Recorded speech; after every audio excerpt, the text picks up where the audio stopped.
Hello, everyone. Welcome to Pod Chill. I'm so happy you are here today. I hope you feel cozy, relaxed, and ready to talk with me like friends.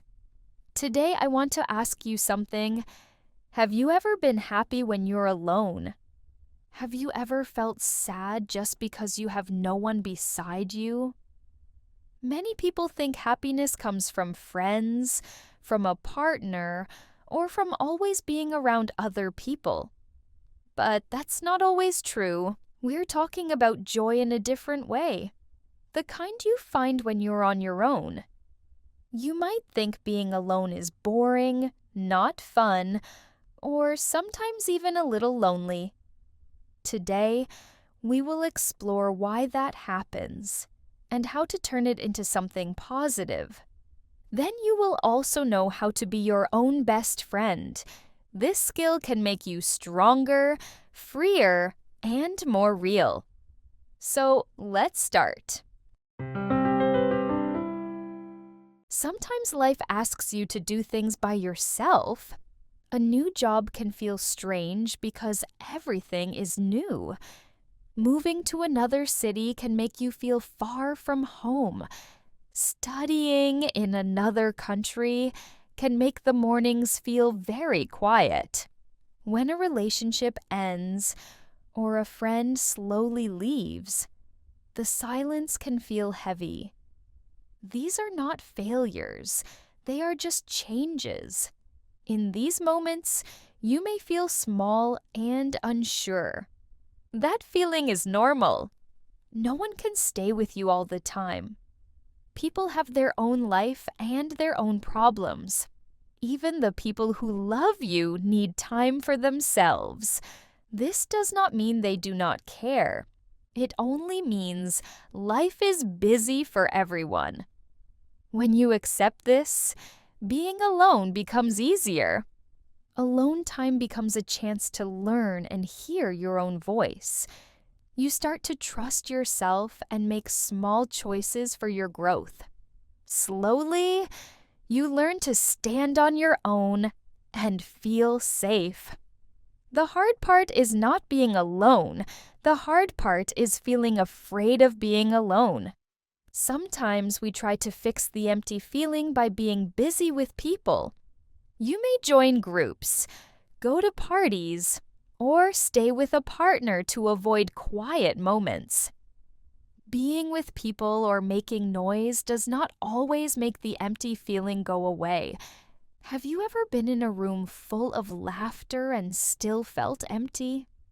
That strange weight in your chest can stay even when people smile around you. Later, when you are alone in a quiet room, the empty feeling can feel stronger. Many times, loneliness comes from the thoughts and feelings in your own mind. If you wait for someone else to make you happy, you give your power to them. Being okay alone means you do not run away from quiet moments. You sit with your feelings and notice them, instead of trying to avoid them. That slow practice helps you feel calmer in a crowd and at home. Over time, the empty moments become chances to meet yourself again. And when the fear becomes softer, you start to feel a quiet strength inside. You stop relying on other people to fix your mood. Decisions become clearer because you know what you want. You feel less afraid of being left out. You choose friends and partners because they fit your life, not because you need them to feel okay. When relationships end, you may feel sad, but you also know you can move forward. Plans and goals make you happy and keep you busy. Small problems do not feel like the end of the world anymore. That does not mean you never feel pain. It means you have tools to care for yourself in hard times. You learn what makes you calm, what gives you energy, and what takes it away. With this knowledge, you can say no and take care of yourself. But I know that there is one thing that is not easy. Sometimes you can feel lonely even when people are around. You may wonder, why do I feel empty when I'm not alone? Loneliness is not always about others. Sometimes it comes from not knowing yourself. When you don't know what you like or what makes you happy, you feel lost inside. You might follow what others choose, say yes to plans you don't enjoy, or stay quiet when something feels wrong. After a while, it feels like you don't know who you really are. Wanting to be with others is normal.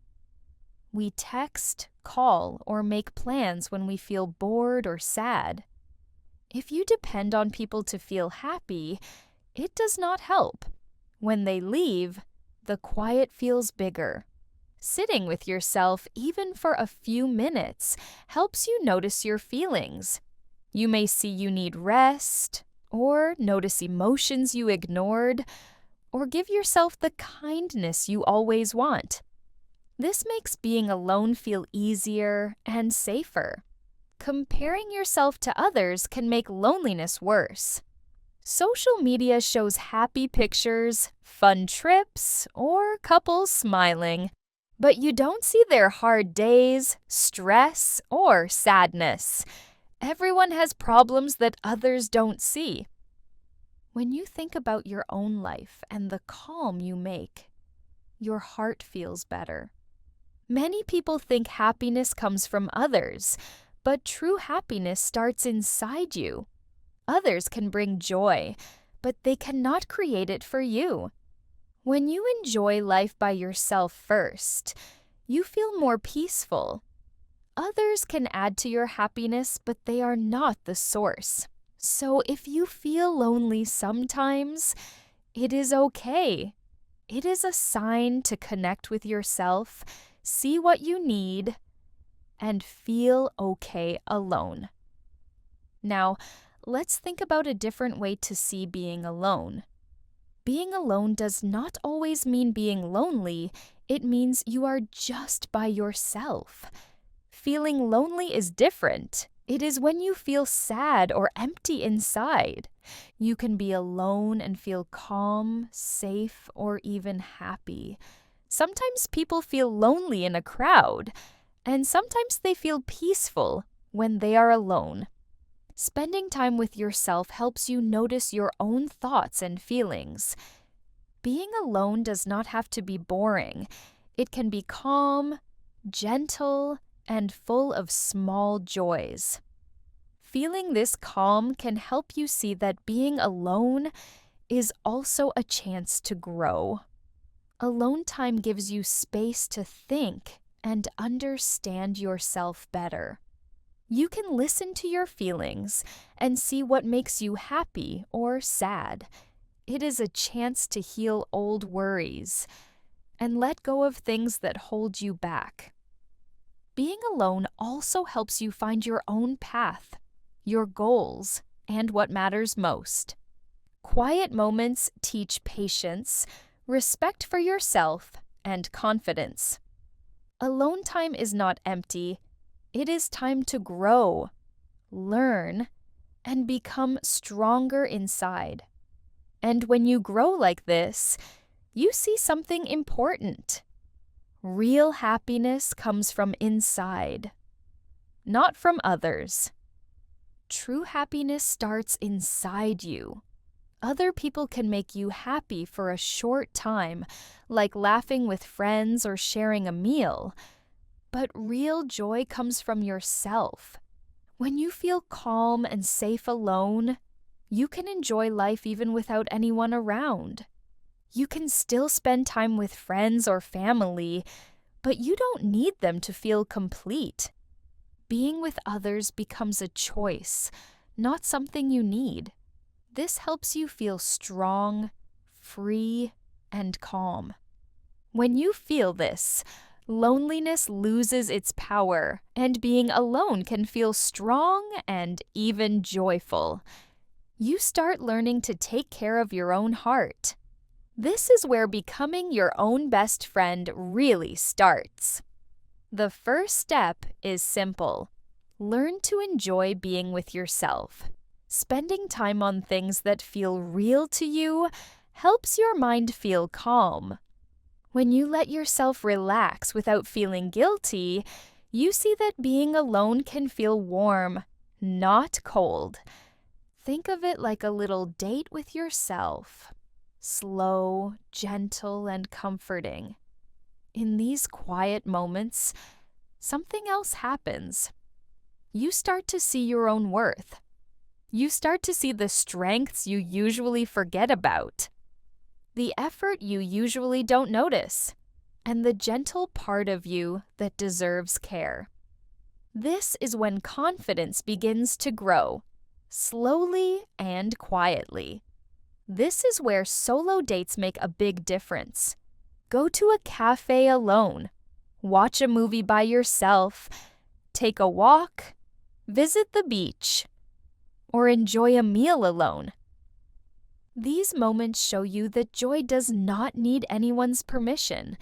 You can make happy days all by yourself. The more time you spend with yourself, the stronger you become. You learn to solve your own problems, do what you want, and make choices without fear. You also understand your feelings, so you don't depend on others to feel balanced. This independence is not cold. It feels peaceful. Enjoying being alone is only the first step. How you talk to yourself is very important. Many of us are too hard on ourselves without even noticing. We blame ourselves for small mistakes or think we are not good enough. When we feel tired or sad, we sometimes talk to ourselves in a way we would never talk to someone we love. That's why it's important to stop using harsh words or comparing yourself to others. You don't have to be perfect. You don't have to move fast. You just have to be gentle with your own heart. Imagine your best friend felt this way. What would you say to them? You would listen, tell them it's okay to take a break, and help them feel better. You would remind them that one hard day doesn't mean everything is bad. Talk to yourself the same way, with gentle and kind words, because you also deserve this care. Slowly, you see that you can make your own happy days, and it feels good without being too hard on yourself. Each small choice you make for yourself becomes a reminder that your happiness is in your hands. Spending time alone also makes you stronger inside. You start to believe in yourself and see that you can solve problems on your own. Problems can be solved step by step, and making choices feels easier. Your feelings become clearer, and you don't need others to feel calm. You also learn to notice your emotions without needing someone else to explain. Being alone does not mean being cold. It can feel safe, quiet, and good. Quiet moments can feel nice, giving your mind a soft space to think. The more time you spend with yourself, the more you trust your decisions, listen to your heart, and know what makes you happy. And you do it just because you want. As you become more independent, you notice something important.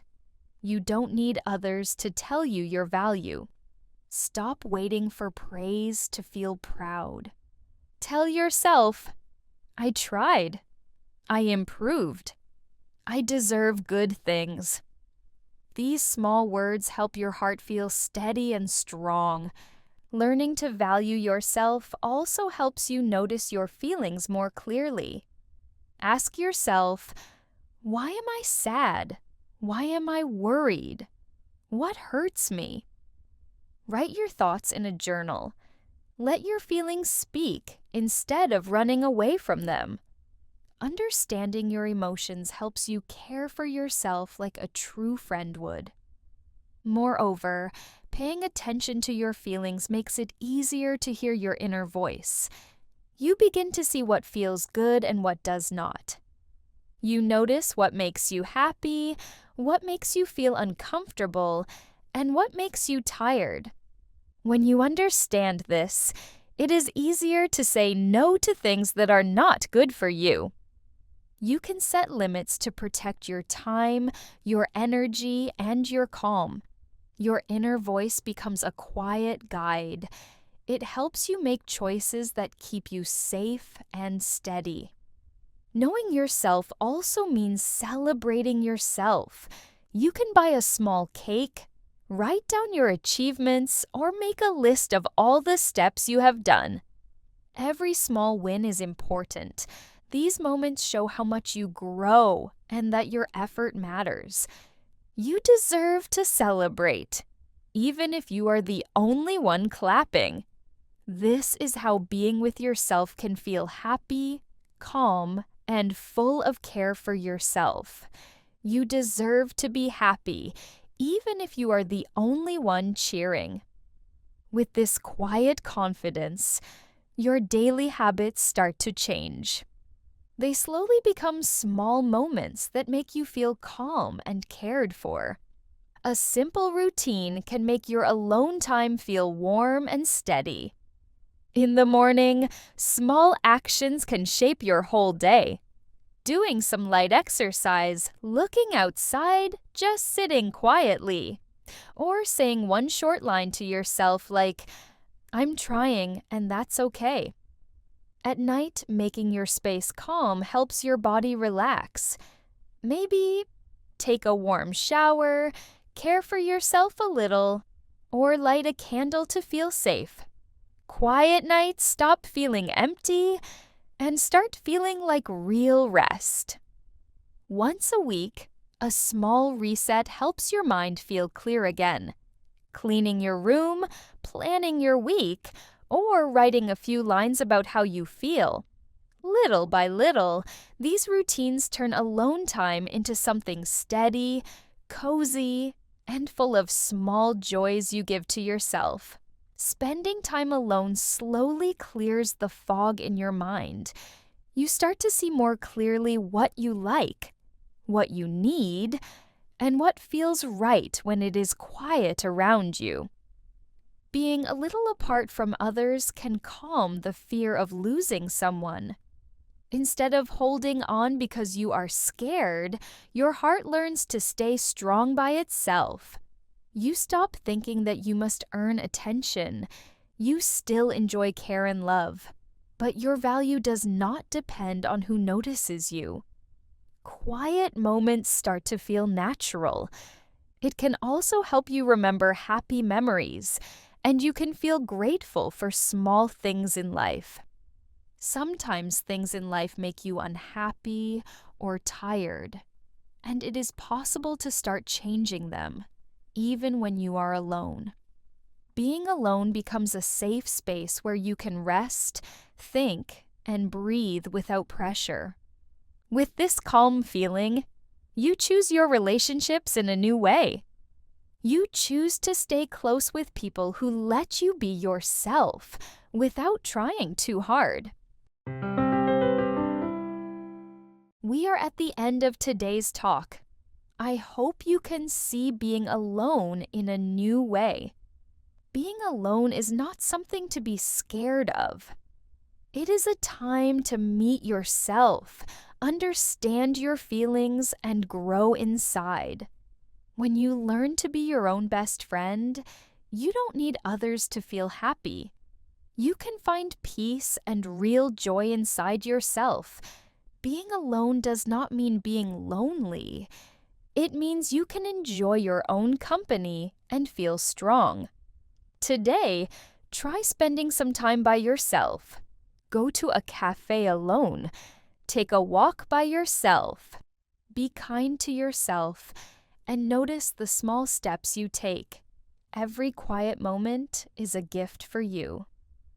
Thank you for being here with me today. Take care, and I hope to talk to you again soon. Bye-bye.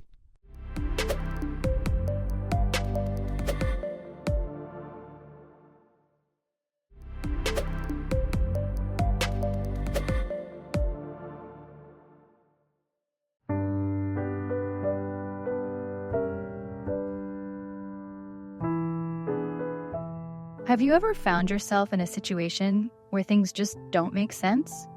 You're left wondering, why me? Or what did I do to deserve this? Trust me, I've been there too.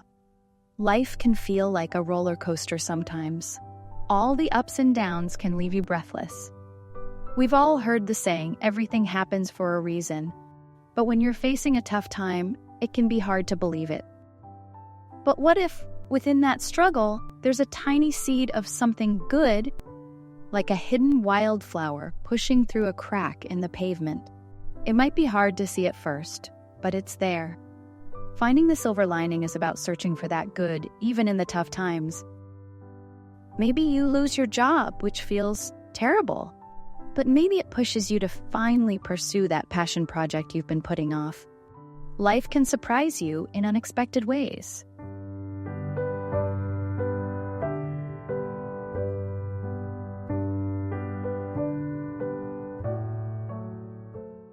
We make plans, we have expectations, and then the universe throws a curveball. But sometimes those unexpected turns lead to moments of joy. Take my friend Sarah, for example. She'd been planning a weekend trip to a beautiful beach town for a long time. She was excited about enjoying the sun, sand, and waves. Unluckily, a storm suddenly arrived and all the ferry trips were canceled. Sarah felt disappointed, but since she had nowhere else to go, she decided to visit a nearby bookstore she had always noticed before. To her surprise, she discovered a rare first edition of her favorite childhood book. The excitement from this unexpected discovery was even greater than her beach plan. It's a reminder that sometimes when things don't go as planned, we can find something wonderful we never expected. We get so focused on our plans, our destinations, that we miss the beauty along the way. Unexpected events, while frustrating at first, can open doors to new experiences and new passions. Life is like a wise old friend, always ready to share its wisdom if we're willing to listen. Yet, in the hustle and bustle of daily life, it's easy to tune out its gentle teachings. Sometimes the lessons are subtle, other times they hit you like a wave. But by listening, by truly paying attention, we can learn and grow. Now, this doesn't mean ignoring the pain of bad experiences. It's okay to feel sad, angry, or frustrated, but it's also important to listen to what life is trying to teach us. Maybe a setback is showing you that you need a change, or maybe a loss is reminding you to appreciate what you have. A breakup can teach you the importance of communication or self-love. Listen to the whispers, learn from the lessons, and trust that even in the midst of difficulty, there's something good waiting to be found.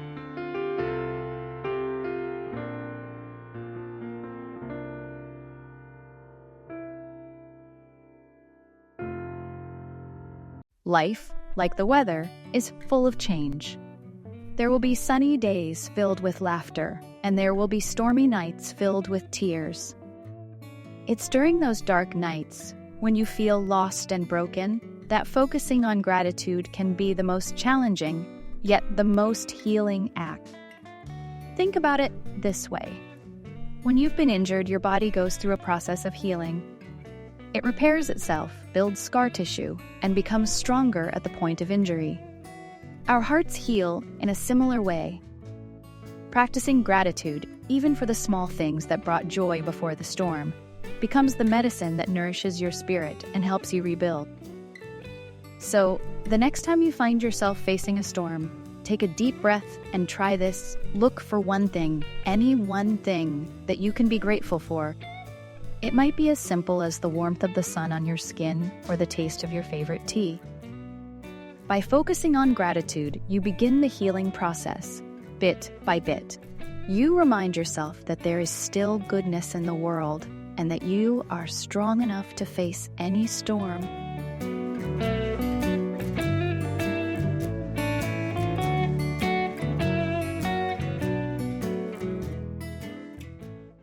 Start small. Maybe keep a journal where you write down a few things you're grateful for each day. Or take a moment before bed to think about the positive things that happen during the day, no matter how unimportant they might seem. Over time, gratitude can change the way you see the world. It doesn't erase the pain, but it can help you accept it with a little more hope. Even in the darkest of nights, there's always a tiny flicker of light waiting to be found. But what about those moments when everything feels too dark, such as losing someone you care about or experiencing a significant setback? To me, healing after pain and loss is a long journey, not a destination. It takes time, patience, and a lot of self-love. There's no magic formula, no one-size-fits-all approach.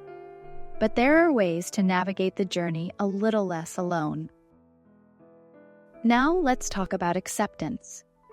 You see, no matter how hard we try, there are certain things in life that are simply beyond our control.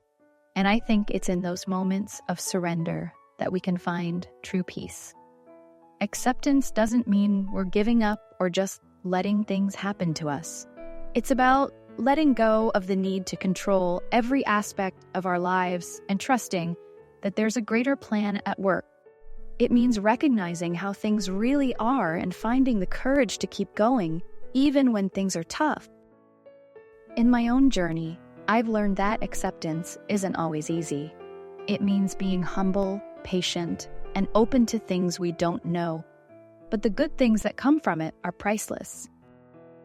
By accepting what we cannot change, we free ourselves from the burden of endless worry and regret.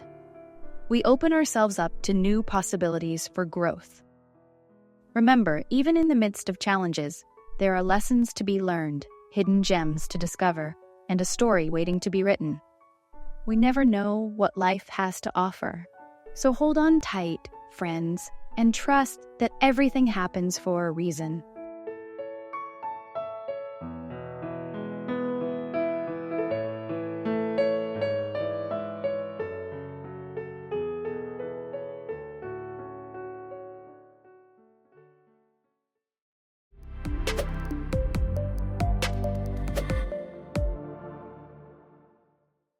What's up, everyone? Welcome back to Podcast and Chill. I'm Leo. And I'm Gwen. It's good to see you guys again today. If you're new here, even if you're just starting, don't be scared. This is a safe and friendly place to practice English and to feel a little more confident every week. Yeah, don't worry. If you feel nervous or not confident about your English, you're not alone. That's right. Sometimes your heart beats fast and your hands feel cold. Suddenly, even a simple hello feels hard.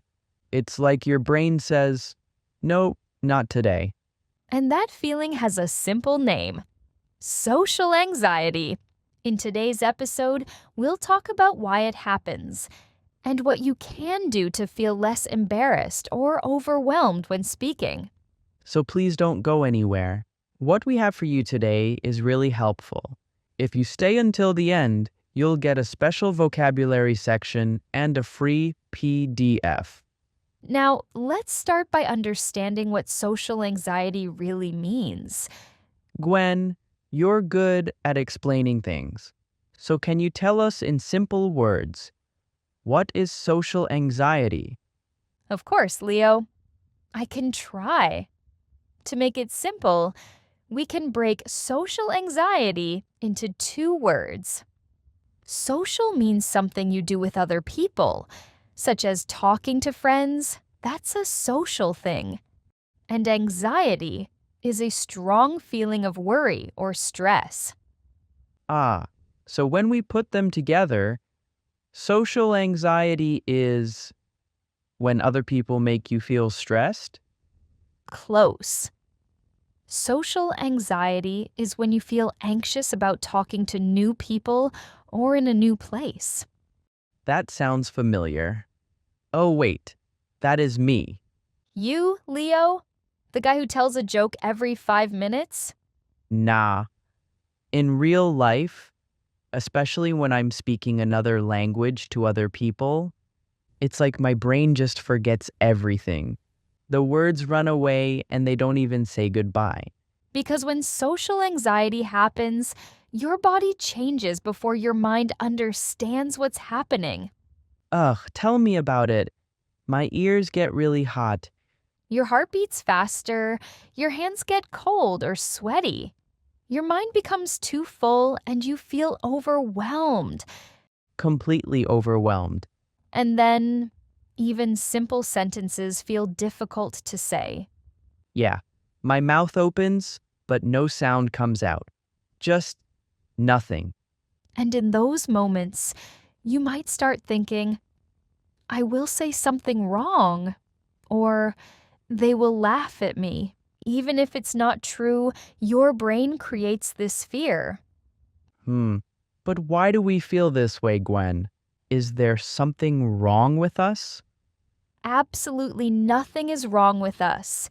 There are very clear reasons why this happens. The strongest reason is fear of judgment. You are afraid of what other people might think about you when you make a mistake. Oh, so it's not because my English is bad, it's more about people? Exactly. You're not actually afraid of English sentences. You're afraid of people's eyes and what they think. When your English isn't perfect, you feel like you look stupid in front of them. Your brain sends a danger not safe signal. So you become quiet and don't want to speak. My brain is just trying to protect me by making me not speak. Very helpful. Yeah, it's a good and a bad thing at the same time. This reminds me of a great quote. We are our own worst critic. Ah, it means most people are busy thinking about themselves, not your small mistakes. Correct. Is that really true, Gwen? A lot of people notice my mistakes. Well, Leo, the person who mostly cares about your mistakes is you. Really? People don't remember my mistakes as much as I do? Obviously, that brings us to our next reason. Fear of embarrassment. Oh no. I hate this one. Is it because it just feels so bad and uncomfortable? Like, you. You're not wrong. Imagine your brain is a camera that only records the bad moments. A camera I can't turn off. It remembers that one time you said the wrong word clearly, but it forgets the 10 times you spoke perfectly. It only remembers my mistakes? That's not fair at all. I know. You can say your brain has a bad memory habit. It loves to collect and save all your mistakes. This makes you feel more insecure than you really are. In your mind, you're not as good as the real you. And because you only see your mistakes, you start to believe things like, my English is bad. Ugh, that makes so much sense. My brain is collecting all my small mistakes just to prove that I'm bad at something. This makes your brain think that talking to people is dangerous because you might feel embarrassed again. That's why social anxiety gets worse. The more you focus on mistakes, the more nervous you feel. It makes me remember ordering coffee once. I said, no school instead of no sugar. The waiter looked confused, but he understood. I felt so stupid and kept thinking about it. See? It's a tiny mistake, but your brain turns it into a big problem. And because of that, you feel so terrible. You don't want to speak English again for a week. I swear my brain has its own plan, and it's not always a good one. And you know what else my brain loves to do?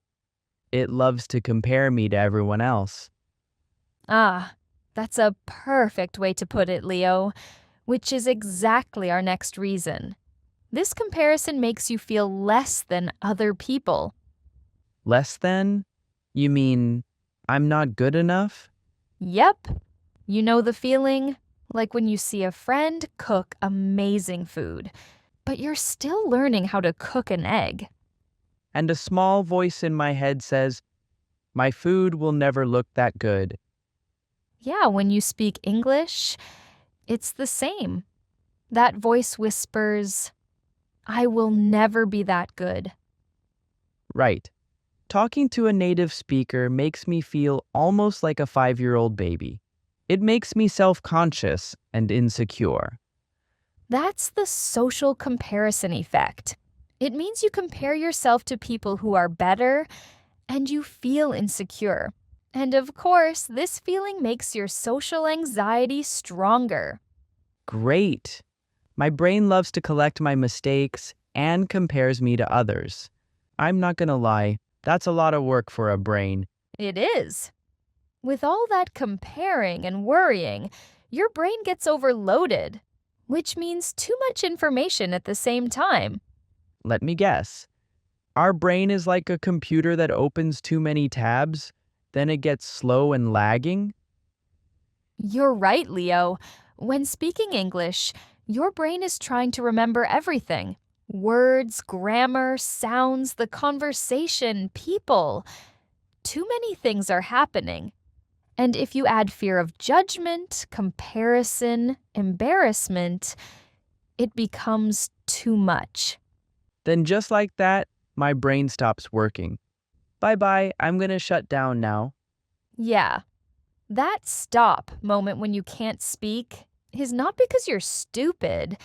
It happens because your brain is overloaded. Think about your computer example. It stops for a second. Huh. The real problem isn't my English. It's all the worry, the comparing, and trying to remember everything at once. Yep, it's not you. It's just your brain having a hard time with too many things. And that's a perfect reason for us to take a short break. Good idea. I think our friends really need a break. Before our break, tell us, have you ever felt your brain shut down? And now? Please take a moment to pause. Now breathe deeply and stretch your shoulders. Give yourself a piece of candy or a glass of water. You deserve it. While you're relaxing, please don't forget to like this episode and follow our channel to support us. Remember to stay until the end, because we'll share some simple, ready-to-use tips that can really help you feel calmer. And we're going to start those tips right now. Wait, right now? No more waiting? What? You need more time to get ready? Well, my brain is ready for some good news. Let's go. That's the spirit. Let's start with something super small and easy. It's called micro-exposure. What? That sounds like a big science word. Is it complicated? Not at all. Micro means very, very small, and exposure just means trying something. So, micro-exposure means to start with a very small step. Oh, like instead of a long conversation, I just need to... Just say one thing or make a sound, like or ah, to show you're thinking. That's a micro step. You can also say hello to a person. Ask a question, how much is this at a market? Or say something nice. I love your bag. Just one sentence. Huh, that sounds too easy. Does it really work? Have you ever tried it, Gwen? I have. Every time before we start recording, I would say, okay, 3, 2, 1. Hi, I'm Gwen. Oh, so that's what you were doing. I always thought you were just checking the sound or talking to yourself. Truth is, I was scared to get the first word wrong. Like, what if I said my own name wrong? That micro-exposure was my way to feel more confident and clear from the start. Even you, Miss Gwen, feels nervous about the first word? Not everyone can be as cool as you, Mr. Leo. Cool? My first word on this podcast was probably, Just saying those small words helped me relax. It made the big, scary job of recording a whole episode feel much easier. Yeah, you're right. My brain loves easy wins first. That's the point. When you do this small thing, your brain gets a small success. It thinks, oh, I did it. Nothing bad happened. This feeling helps you feel a little more confident for the next time. Hey, it's like learning to walk. A baby doesn't start by running, right? First, they just stand up for 1 second, then 2 seconds, and one small step. Each time they get better. That's a beautiful way to put it. Every small step makes you a little stronger. Now, for the next one. What happens when you're in a conversation and your mind suddenly goes empty, Leo? I will just do nothing because my brain says, bye bye, and takes all the English words with it. It is. So, for those times, we need a little plan that can support us. We need script phrases. Script phrases? Is that movie lines? Sentences I can remember before I talk? Correct. These are simple, useful sentences you can learn and keep in your mind. Just in case you feel worried or whatever it is, you can use those sentences to help you. Like, if you don't understand something, you can say, "Sorry, can you say that again, please?" Okay. Can you say that again, please? Got it. If you need a moment to think, you can say, "Hold on, please," or "One moment, please." It gives your body time to calm down. When the body calms down, the mind follows. Then I speak more clearly, and my words come back. Yeah.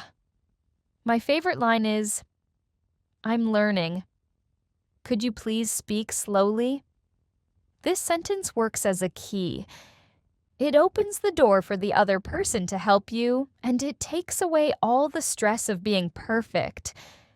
Wow. Instead of being quiet and feeling stressed, I have a few simple lines to help me. Guys, which one of these phrases do you think you will use first? Let us know in the comments. Anyway, just having these phrases ready makes me feel safer. Safer is the feeling we want. It makes the whole conversation feel less dangerous.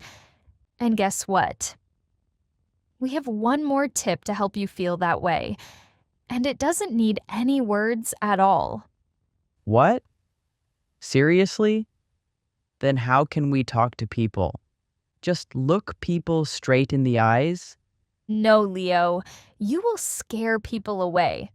This tip is about your body. What do you feel in your body when you get nervous, Leo? Well, my heart beats very fast. And my breathing gets fast too. Right. And a fast heart and fast breathing tell your brain, danger, danger. What we need to do is calm your body down. We can do that with a simple breathing exercise. Is it like some kind of relaxing practice? Do I need to sit still for one whole hour? No, just 10 seconds. Anyone can do it. It's very simple. Breathe in for 4 seconds, hold it for 1 second, and breathe out for 6 seconds. Try it with me now. Breathe in. Okay. 1, 2, 3, 4. Hold it, and breathe out. 1, 2, 3, 4, 5, 6. How do you feel? Wow. I feel a little calmer just from one breath. Amazing, right? This long, slow breath out tells your body and your brain, it's okay, we are safe. So it acts as a slow down button for everything. Yep, it slows everything down. Your heart, your breathing, and your worried thoughts. Then you have time to think. Huh. We got started small, lines to save ourselves, and breathing to calm down. These are like 3 superpowers for someone with social anxiety. They are. And I want everyone listening to hear this. You're doing amazing. Really. Every little step counts. Every hello, every deep breath, every time you use a simple phrase. It all helps. These small tips will slowly make your social anxiety feel lighter. That's really kind, Gwen. I feel more hopeful now. And I also think it's time to look at some useful words from today. Oh, right. Let's get into these useful words. They will help you describe exactly how you feel. So, the first word is anxious. Anxious means feeling nervous or worried.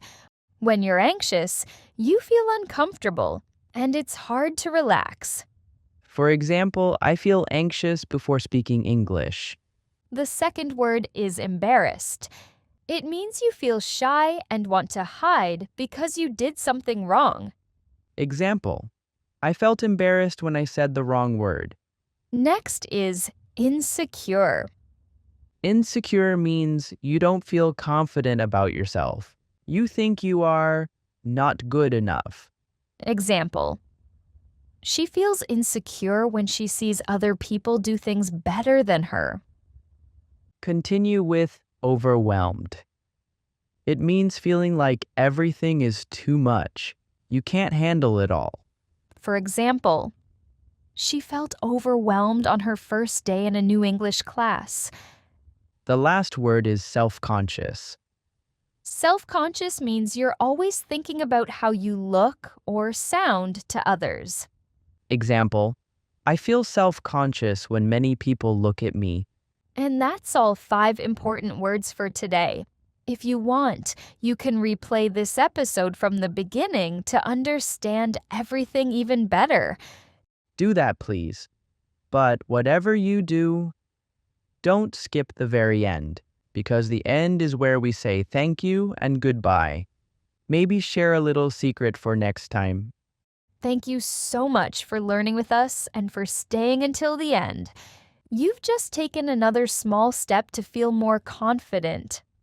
Remember, when social anxiety shows up, you have tools. Start small, use your phrases, and breathe. So keep going. Every small step is real progress, and you are getting better every single week. Don't forget to download our free PDF. It has all the vocabulary from this episode. The link is in the description below.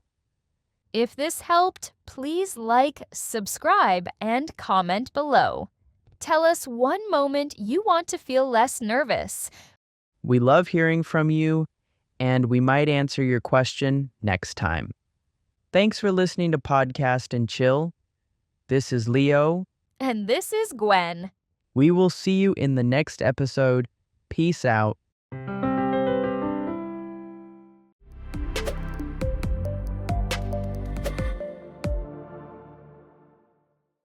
Hi, friends. Welcome back to Podcast and Chill. I'm Gwen. And I'm Leo.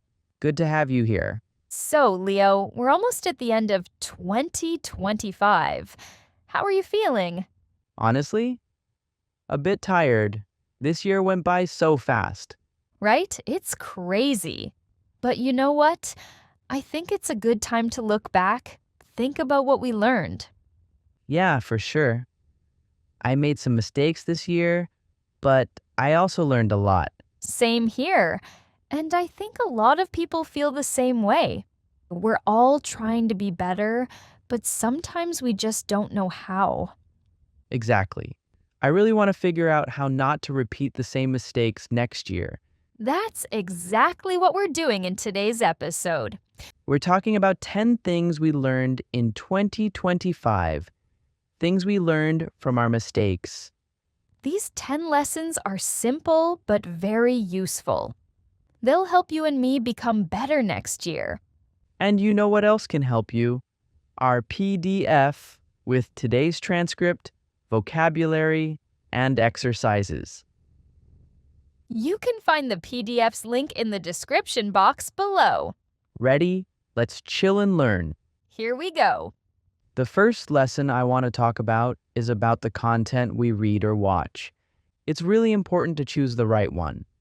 Oh, yes. There's so much information out there, especially online. If we try to read everything, our brains just get tired. That's true. Brain rot content is even worse. That kind of content makes my attention shorter and shorter. You know what I mean? Yes. Short-form content wants you to keep watching, but it doesn't give you anything good. It just makes you tired and takes your attention. Ugh, that was me. I'd watch video after video, and suddenly it's midnight. And then what happened? Next day, I felt tired. Not just physically, but mentally too. That's because your brain needs rest, Leo. When you give it too much information, especially negative stuff, it can get very tired. Yeah, I noticed. And here's the thing. Sometimes those videos aren't even negative or meaningless, but they make me feel negative because I start comparing myself to people in them. Like, why don't I have that?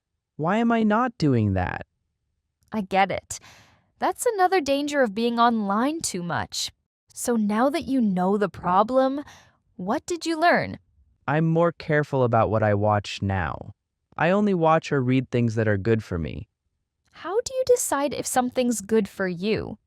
I ask myself, will this help me improve myself or my life? If the answer's no, I skip it. Smart. I do the same thing. So, our first lesson is about information. Keep your mind healthy by choosing well. You don't need to know everything. Yeah, only let in what feeds you, and your brain will thank you.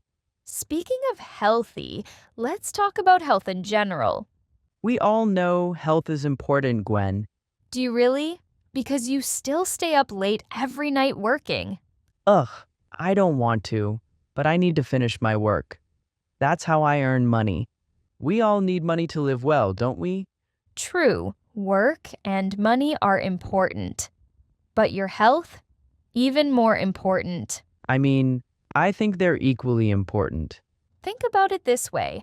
Money can buy medicine or pay hospital bills, but it can't buy back your energy. When you're sick, everything becomes harder. Even something simple like washing dishes feels very hard. You're right, and medicine can't make you better right away. Exactly. When you're healthy, everything else gets easier. You think better, work better, feel better. So health really is number one. I get your point now. I didn't take care of my health enough in 2025. So what'll you do in 2026? Well, I think I'll start with the basic things like sleep enough, eat better, exercise every day. They are easy to do, but very helpful. That's it. Very simple. So, take care of your body first, and everything else will follow. All right, next lesson. Another big lesson I learned in 2025 is to stay quiet. That can help us grow better. Interesting. How does staying quiet help you grow? Well, I used to tell everyone everything I wanted to do. Things like my plans, my goals, all of it. I'd tell people or post about them online. But then I saw something strange. What's strange? The more I talked, the less I did. Oh, I really feel that. It's because you're using all your energy talking instead of doing. Right. And also, not everyone needs to know what you're working on. Some people might give you their opinions. Sometimes they say good things about your plans. But sometimes their opinions aren't really good. Their words can make you question yourself. That can really hurt your confidence. That's exactly what I meant. So now I stay quiet and just do the work. When I talk less, I can hear myself better. You know, like I can understand what I really want, not what other people want. That makes sense. You don't need to show anything to anyone. Just think about getting better, quietly. That's my plan for 2026. I hope you all can try it too. I hope you can remember the next lesson too. Emotions really do decide what happens. That's another thing I learned in 2025. How can emotions decide what happens? Think about it. When we lose control of our emotions, we usually say or do things we feel sorry about later. Because, it's not us who are talking or taking actions, it's our emotions. Yeah, that's true. I used to make bad decisions when I wasn't calm. Exactly. 1 minute of anger can destroy a chance. One calm decision can save your whole plan. I know. Like last month, someone said something really rude to me. I almost sent back an angry message. But you didn't? Luckily, no. I waited. I took a deep breath, like just 10 seconds. Then I answered calmly. How did that feel? It felt so much better. I felt in control. And the problem actually got fixed instead of becoming a bigger mess. Yeah, that's the power of staying calm. When emotions go up, you can't think clearly. But when you stop and give your brain a moment, everything becomes clearer. So next time your emotions want to take over, slow down and breathe. Give your mind time to calm down. Calmness is your power. Use it. So now that you know emotions can affect your actions and your results, what would you do in a really difficult situation? Yeah. Would you smile? Get angry? Or react in a completely different way? Let us know in the comments below. Okay, let's move to the next lesson from 2025. It's about learning. What did you learn? I learned that less is more. Oh, I love this one. Tell me more. So I used to try learning everything at once. I'd watch like 10 videos on different topics in one day. And did you actually remember any of it? Not really. My brain just felt, um, too much. Like I had all this information but couldn't use any of it. That's the problem. Learning too much too fast doesn't help you understand well. What is the point of knowing many things if you can't really use them? Right. That's why less is more. I learn less but better. I work on one thing instead of 10, and I practice until I really get it. Yes. Like when you're learning a language, let's say English, don't try to learn 12 tenses at once. Yeah, just start with the simple ones, like the present simple or past simple. Using simple tenses doesn't make you think too much. That helps you communicate better. That's right. You can say, I drink coffee every morning. It helps me a lot. Instead of, I've been drinking coffee every morning, and it has helped me a lot. Slowly, you'll get more comfortable using those tenses and start using them in real conversations more often. That's how you remember things for a long time. Once the simple tenses become easy for you, you can move to the harder ones. Quality over quantity, right? Right. Knowing one thing well is always better than knowing many things. Not so well. So, friends, just focus on one thing first. Learn it well, and then go to the next level. It's time for the next thing I learned in 2025. It's about discipline. We all need discipline to become better. But the truth is, discipline is only good if we use the right kind. The gentle kind. Gentle? I always thought discipline should be hard. That's what most people think. But gentle discipline is different. And the best thing about it is that it works better. Sounds cool. I'm all ears. So, gentle discipline means you make yourself do things in a softer and kinder way. It's when you do something because you want to get better, not because you have to. Interesting. I feel like it changes how you see your tasks. They're now not something scary or forced anymore. There's no punishment. Right. You're doing it because you care about yourself. There's kindness in gentle discipline. And when you're kind to yourself, it's much easier to keep going. Well, yeah, Gwen's right. So if you didn't use gentle discipline in 2025, let's make it part of your 2026. Follow your plans, but also kinder to yourself. Before we move on to another interesting lesson, let's take a short break. Drink some water and move around a bit to relax your body. All done? Great. All right, are you ready? Let's continue. Next lesson, the people around us. Oh, this is really important. People really do affect our energy.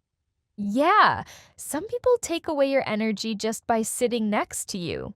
And sometimes they don't even mean to do it, but they're just so negative, and I just feel tired after being with them too long. That's because energy moves from person to person. Negativity spreads. But positivity can do that too. I know I have many friends who give me energy. After talking to them, I feel like I can do anything. Those are the people you need to keep close. They help you move forward. But it's hard sometimes, you know? What if the negative person is someone you've known for years? Then you have a choice. You can love them from a distance, but you don't have to let them into your daily life. Yeah, that makes sense. I mean, after all, energy isn't unlimited. We should always protect it. That's so true. People can lift you up or hold you back. Choose wisely. Speaking of people, one big thing I learned in 2025 is to depend on myself. I'm glad you said this. Too many people wait for others to help them, like they're waiting for Superman to save the day. But Superman only lives in movies, right? I learned this the hard way. Nobody is coming to save us. If we keep waiting, we'll just miss chances or feel sad. Right, so let's depend on ourselves, not others. Yeah, and I saw that when I do things myself, I get stronger and better. Of course you do. We learn by doing. Even if we fail, we still learn. That's how we grow and improve. And the more we do something, the more confident we become. Do you see how good that is, friends? Asking for help is fine, but don't wait for it. That's right. The help might come late, or it might not be what you need. What is the best thing you can do? Do it yourself. Stand on your own and don't wait for someone to save you. All right, the next lesson from my 2025 is about speed. We should all slow down. I think this one is for me because I always feel like I need to do more, be faster, get more. You know? I do. But here's what I learned. Slowing down actually helps us reach places faster. That sounds funny. I want to know why it's possible. Well, going fast isn't always the best way. When you go too fast, you might miss important things, Like what? like the signs telling you you're going the wrong way, or the small things that really matter. For example, when you drive fast on the road, you can miss a sign and go the wrong way. It is the same with learning English. How? Some people want to learn fast, so they listen to very hard lessons. But the lessons are too hard for them, so they end up learning very little. I never thought about it like that. When you slow down, you understand things better. So, new English learners should listen to this podcast, right? It's interesting, but also very simple and easy to understand. Totally suitable for beginners. That's right. Listening to this podcast can really help people learn English well. That makes sense. I guess being fast doesn't always win. Right? Being fast means nothing if you don't get to the right place. Sometimes the best thing to do is to stop, look around carefully, then continue. Now for the last thing we learned in 2025. It's about focus. Oh man, focus. That's my weak point. I really need to get better at this. It's simple, Leo. You just need to focus on one thing. Why is that better? Why shouldn't we focus on many things? If we do 10 things at the same time, we finish faster. Then we can go to bed early. Isn't that great? You love your bed more than I expected, Leo. Well, that makes me feel comfy, you know. All right. Back to the main point. Okay. So, why do we focus on one thing? Because you only have so much brain power. You can't give 100% to many things at the same time. If you try to give your attention to too many things, your brain gets too tired and stops working. In the end, you can't focus on anything. Yeah, that's so true. I always feel lost when I try doing too many things at once. I usually end up making mistakes. Focus on just one thing, Leo. That way, your mind stays light, clear, and strong. Even when I have many things to do? Yes. If there are many tasks, just do things one by one. Finish one task, then start the next. Does that make me slow? No. When you focus on one thing, you do it well. That way, you don't waste time fixing mistakes. So, focusing on one thing actually helps you work faster and better. That's the best way to do your tasks. I couldn't agree more. All right, time to finish for today, my friends. We talked about a lot of interesting things, didn't we? 10 lessons from 2025. Yeah, let's recap them quickly before saying goodbye. To become a better person, there are a few things you should do. First, remember to choose your information well. Put your health first. And if you want to grow, do it quietly. Don't forget to stay calm when emotions go up. Learn things well instead of learning too much. Always be gentle with yourself. Stay around positive people. Stand on your own. Slow down to see clearly. And finally, focus on one thing at a time. You know what? I think 2026 should be about choosing less, but choosing better. I love that. Pick a few things that really matter and let go of the other things. Yeah, fewer goals, better quality of life, less is more, right? That's right. So, remember this. When you keep it simple, you become stronger. For everyone listening, think about this. What is one thing from today you want to try? Share it with us in the comments below. Maybe it's protecting your energy, slowing down, or just working on one goal instead of 10. Whatever it is, try it. You don't have to change everything right away. Just one small step is enough. And hey, if you enjoyed this episode, don't forget to like and subscribe for more content like this. Share it with a friend who needs to hear this.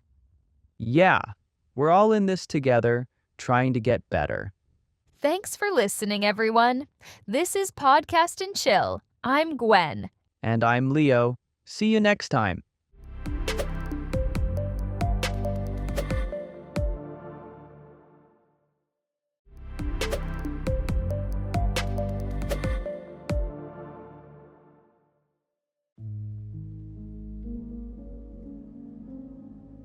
Hello, my dear friends. I'm Catherine. How are you? Me? I had a bad day today. I made lots of mistakes. I took the wrong train to work. I said wrong things in an important meeting. I bought the wrong cake for my friend's birthday. You see, a lot of mistakes. But it's okay. I'm still fine. I'm sure we all make mistakes sometimes, right? And I know you feel bad about it. The thing is, it's okay to make mistakes. Really, I'm not saying that you should go and make mistakes. What I mean is, you don't have to feel bad about it. Mistakes happen, but we can choose how to feel about them. So you can choose to feel good about it. How can we do that? Stay with me and let's see.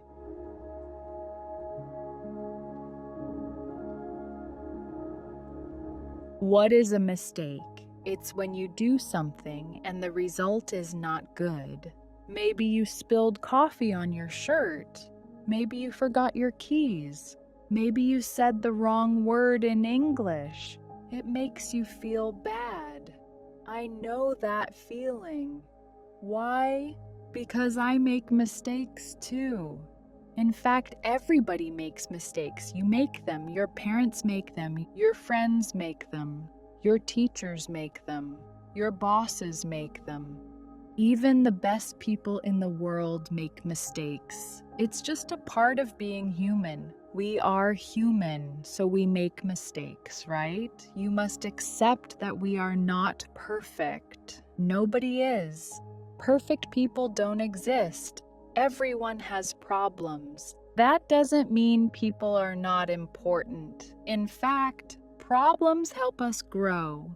We can't get better if we are already perfect. Do you understand? Problems or mistakes help us grow. I talked about this with my friend once. He said, "I'm pretty sure there are perfect people. They never make mistakes." Who? Tell me a name, I asked him. He thought for a while and said, Leonardo da Vinci. He was one of the greatest people in the world. My friend was right. Da Vinci was, in fact, one of the greatest people in the world. But that doesn't mean he never made mistakes. We can see only his final works. They are perfect because Da Vinci learned from his old failed projects. He knew what to do and what not to do. If you think about it this way, you can say mistakes are like practice. Think about learning a sport, like soccer. When you practice soccer, you try to kick the ball. Maybe you miss. The miss is a mistake, but the miss is not a failure. The miss is only part of practice. The miss gives you information. It tells you, try to move your foot here next time. Your life is like this. Mistakes are practice. They give you information for your next try. They help you make a better plan. Mistakes don't mean that you are bad. They mean that you are trying. If you are trying, you're good.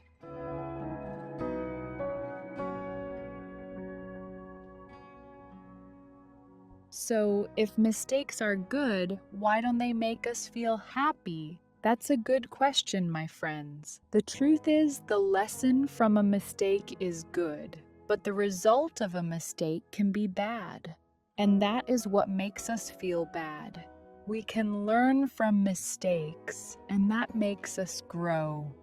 But we also have to see the result of the mistake. If you spill coffee on your shirt, you might ruin it. If you forget your keys, you might not get into your house. If you say something wrong in English, someone might laugh at you. We can't run away from the results of our mistakes. The feeling after we make a mistake isn't good. It is often very strong. Maybe you feel scared. Maybe you feel hot. Maybe you want to scream. Maybe you want to say bad things. Now let me tell you one thing. You can't change the result of your mistake right away, but you can change how you feel about it. When we make mistakes, it's important to stay calm. We can only learn well if we're calm. The first thing you must do is stop. Do not be scared. Do not run away. Just stop and breathe. Take a slow, deep breath in, then breathe out slowly. We use our breathing to help our mind stay calm. When the mind is calm, we can see the problem clearly. Look at the mistake like you look at a rain cloud. It is there, but it will go away. The rain is not forever. The mistake is not forever. Remember this. Mistakes are a normal part of life, like rain is a normal part of the sky. This is true. Do not fight the truth. I want you to be kind to yourself.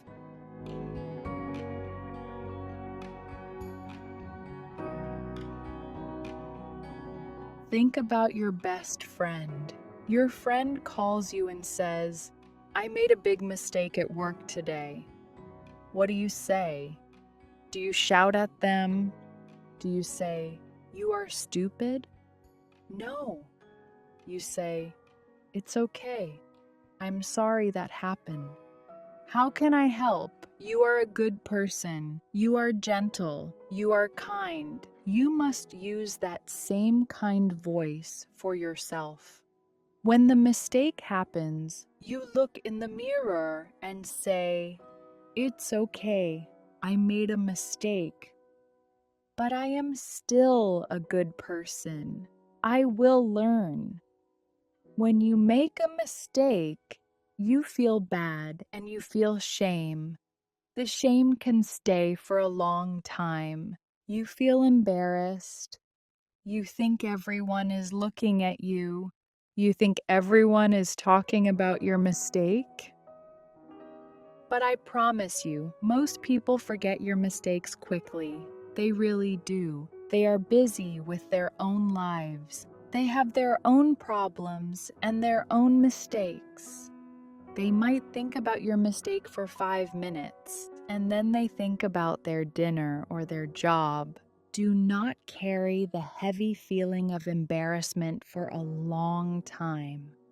Letting go of embarrassment is important for moving forward, and the biggest step here is forgiving yourself. You must say, "I did that wrong, but I forgive myself."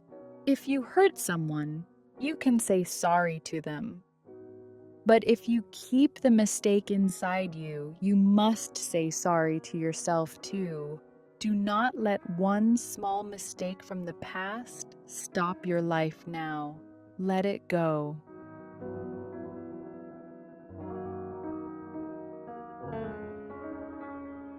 Now we move from the feeling to the action. The mistake happened. What do you do now? We think about fixing the problem.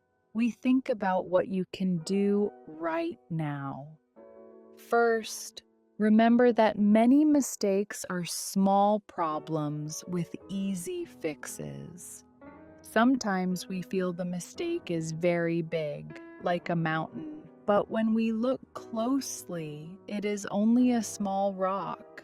For example, you send an email with a wrong number. Is that big? No.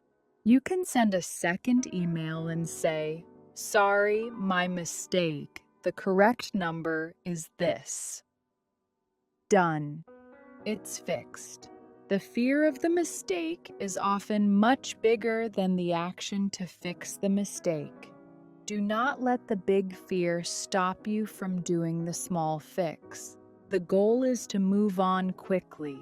We must not stay stuck. You make the mistake.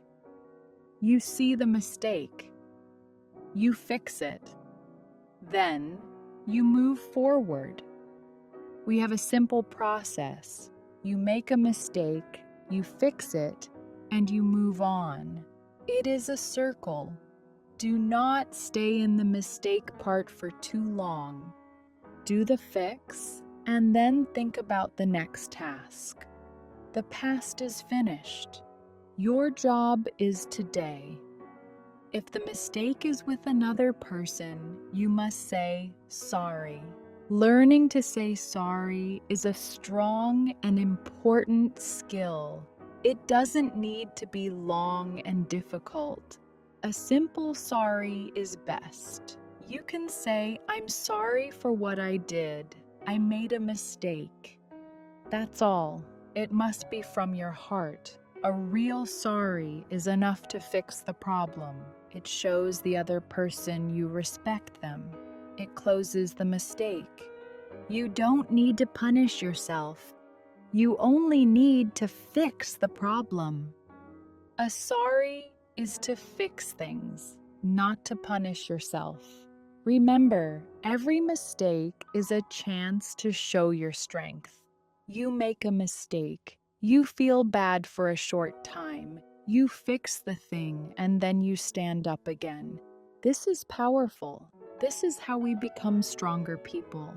Do not let the feeling of being stuck keep you from taking the small, easy steps to fix the small problem.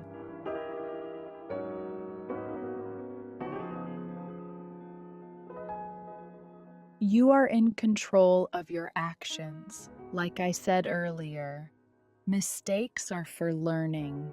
A mistake is not a wall that stops you. A mistake is like a red light. It tells you, stop here, look closely, go a different way. Successful people are not people who make zero mistakes. Successful people are people who are very good at learning from their mistakes. You made a mistake on a test. The lesson is, study that part more. You made a mistake speaking English. The lesson is, write down the word you missed and practice it later. The mistake is giving you important information. It is telling you exactly where the problem is. Do not throw the information away. Take it. Use it. It is a gift. Think about it like this. When you cook a new meal, maybe the first time it tastes too salty. That's okay. Now you know.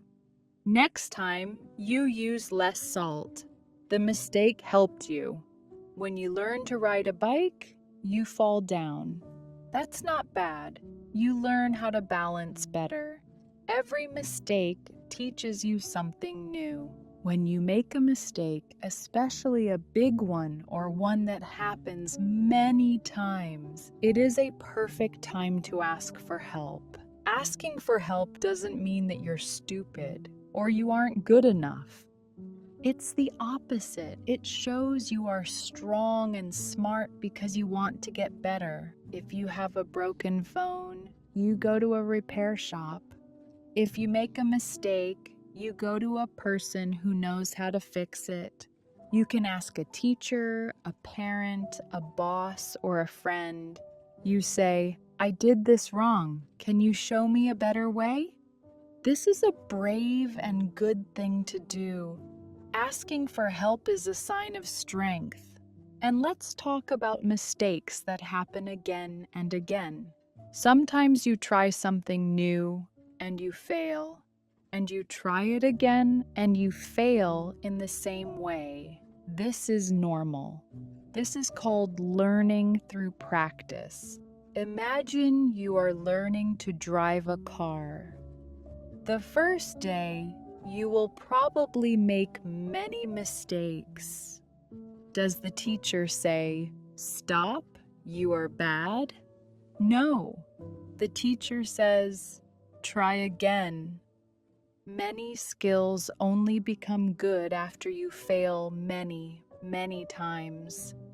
The repeated mistakes are not proof that you can't do it.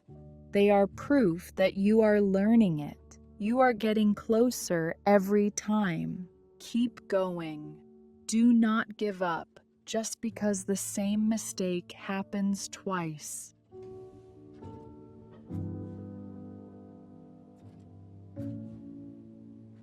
It takes time. Be patient with your learning. Let's look at the big picture. When you change how you see your own mistakes, you also change how you see other people's mistakes. When you see a friend, a coworker, or a family member make a mistake, what do? I want you to use your new way of thinking. Be calm. Be gentle. Do not make them feel bad. Help them feel safe. Helping others when they make a mistake is a wonderful thing. You show them, I understand. I'm also not perfect. You are safe here. When you create this safe, comfortable place for others, you also create it for yourself. The world needs more people who are kind about mistakes, not people who look for perfect scores. When you're not afraid of making mistakes, you're more confident. Confidence doesn't come from doing everything perfectly. Confidence comes from knowing that when you fail, you can handle it. Every time you are brave enough to try something new, and every time you make a mistake, and then choose to stand up and fix it, your confidence gets a little stronger. It's like exercise for your mind. These are small mistakes, but they bring big confidence. Your power is not in never making mistakes. Your power is in being strong. Your power is in saying, I made a mistake. I learned. I'm moving on. This is what a strong person does. So please, today, I want you to try something hard. Try something new and maybe make a mistake. And when it happens, breathe, be kind, fix it, and walk forward.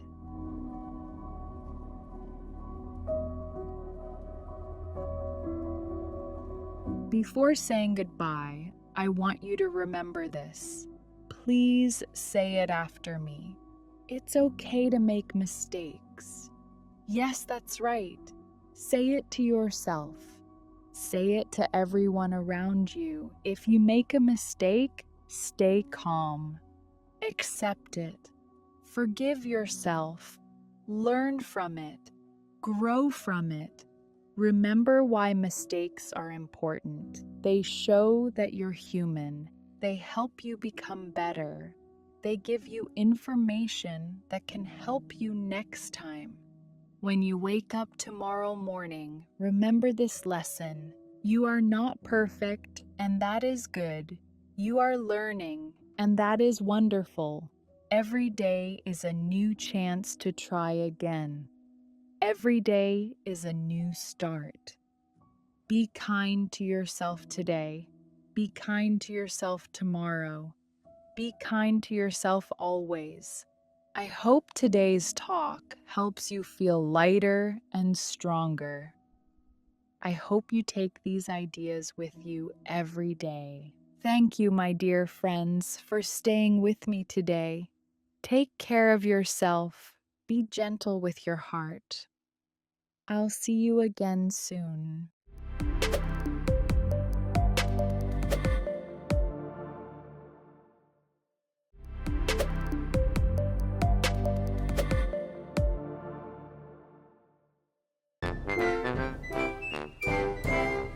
Hello everyone, welcome to Pod Chill. We're so happy to have you here with us today. If this is your first time listening to Pod Chill, think of it like we are sitting together in a small coffee shop. Yeah, a small corner, warm lights, and no need to be perfect.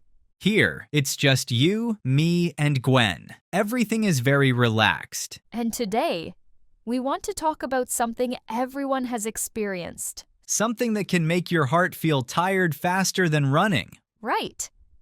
And that's when comparing yourself to others. Sound familiar? Definitely familiar. But today we won't give a lecture. Not at all. We just want to share like friends. And we hope after this episode, you'll feel a little lighter. Okay, let's get into the topic.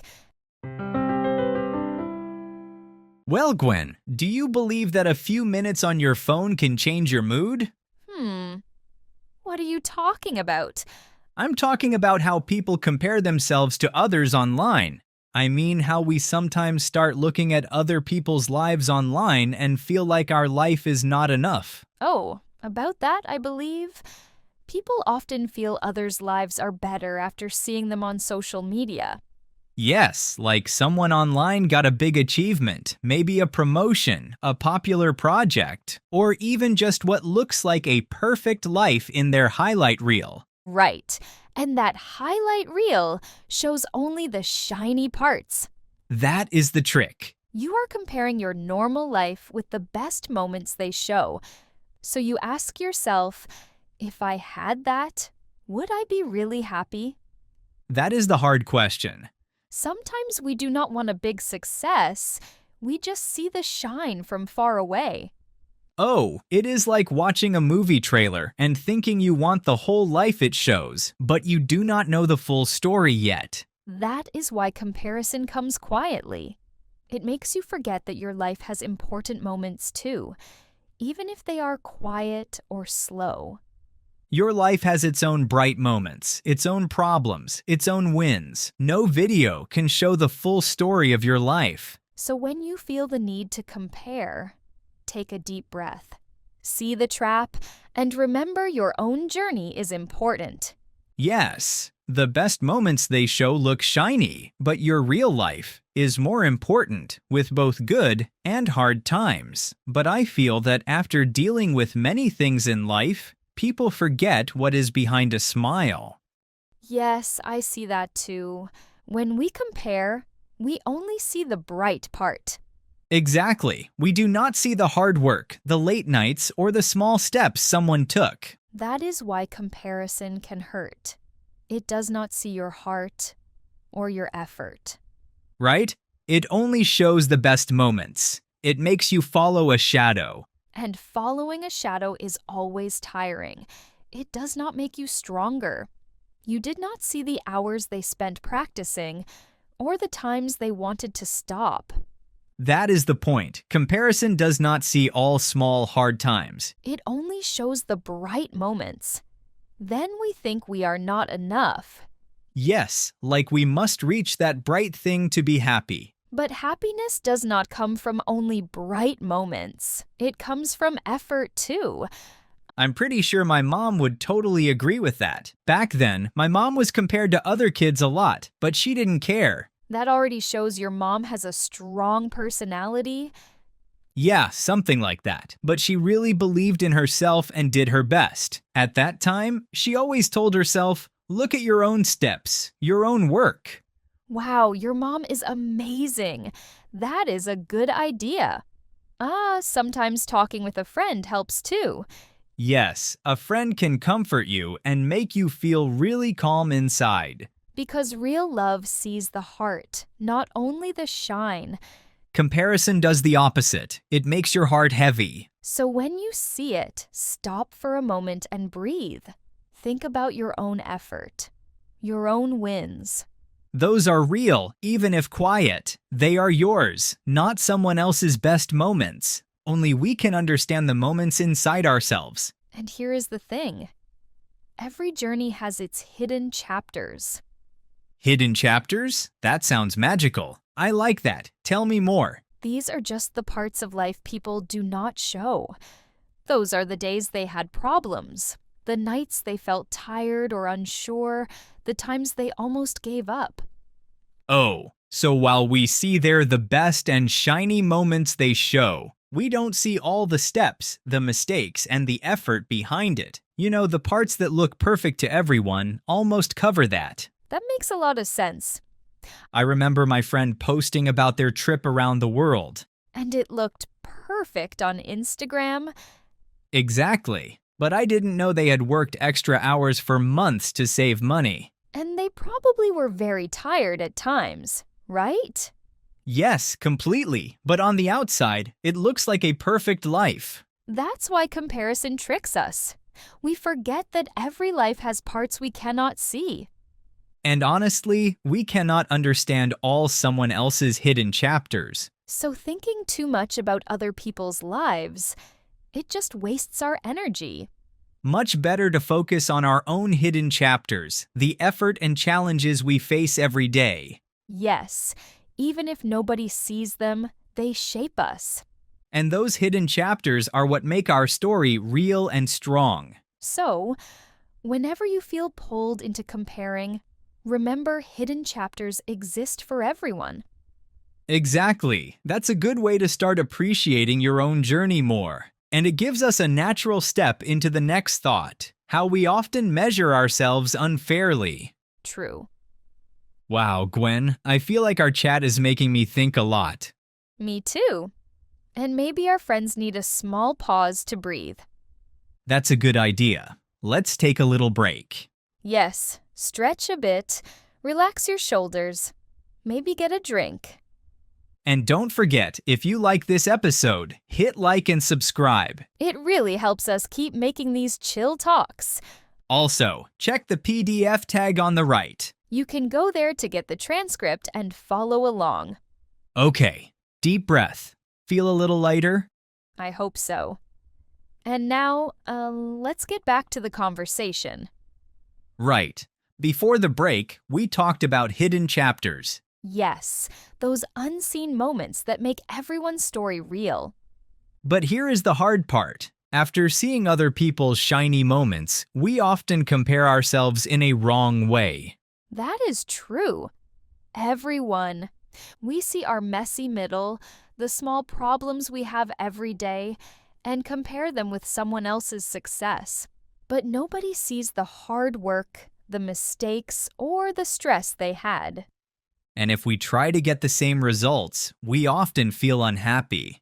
Meanwhile, they are enjoying their success, smiling, and living their life. And we are still trying to catch up. So what happens to us? Stress, tiredness, maybe even sadness. Yes. And it is not good for your heart. Your heart needs kindness, not pressure from wrong comparisons. That is why we need to stop and remember that we are on our own journey. Comparing yourself with someone else's highlight is never fair. When you understand this, it is easier to breathe and follow your own path. But some of us still cannot stop thinking, I'm behind in life, right? Yeah, that one never feels good. But here's the thing. Different speed doesn't mean slow. People sometimes say others are broken. Ugh, I hate that word. It feels like a lazy label people use when they don't understand someone's life. It's like they think everyone must live the same way. Me too. And it's wrong. You are not broken just because your life moves differently from others. But everyone has things others don't see. Worries, family problems, healing, learning, and people forget that. Yeah, that's why comparing is not fair. So my speed is just my speed? Yes, it is your life. No need to compare. But life does not always go straight, right? I mean, things don't happen in a straight line. Of course not. Some days we move forward, some days we move very little. Oh, and sometimes we are just trying to survive the day, not win anything. Yup, that's still part of the journey. So none of that means something's wrong with me. Not at all. People who call others broken often cannot accept their own good and bad days. Can you explain more? You know, it is easier for them to judge someone else than to face their own fear of failing, or going slowly. That actually makes a lot of sense. As long as you keep the desire to move forward, even slowly, you're not falling behind. So the important thing is the direction, not the pace. Exactly. You're not broken, you're growing.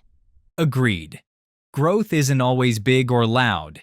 It may be small, quiet, and slow, but it still matters. We move fast, we stop, or even restart from zero.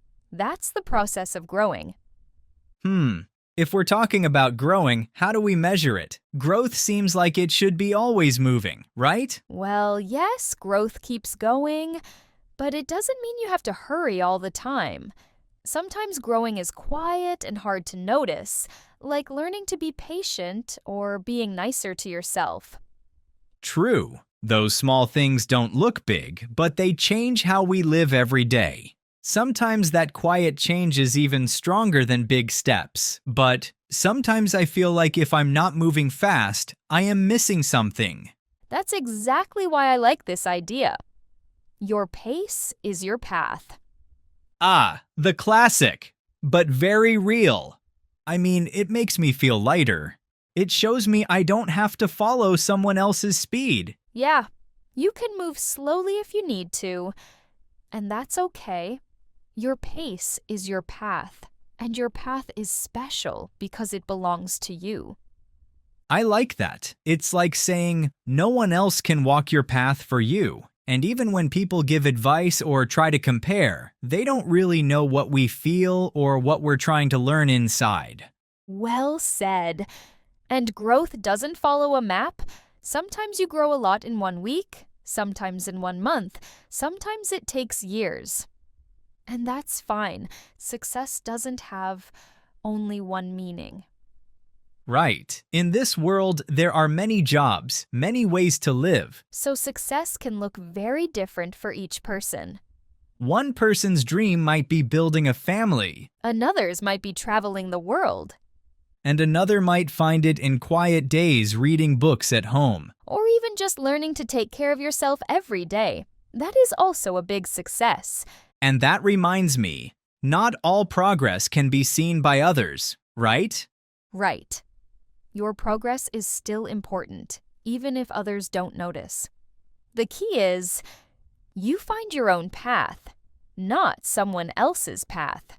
And that path, however slow or winding, is special because it's yours.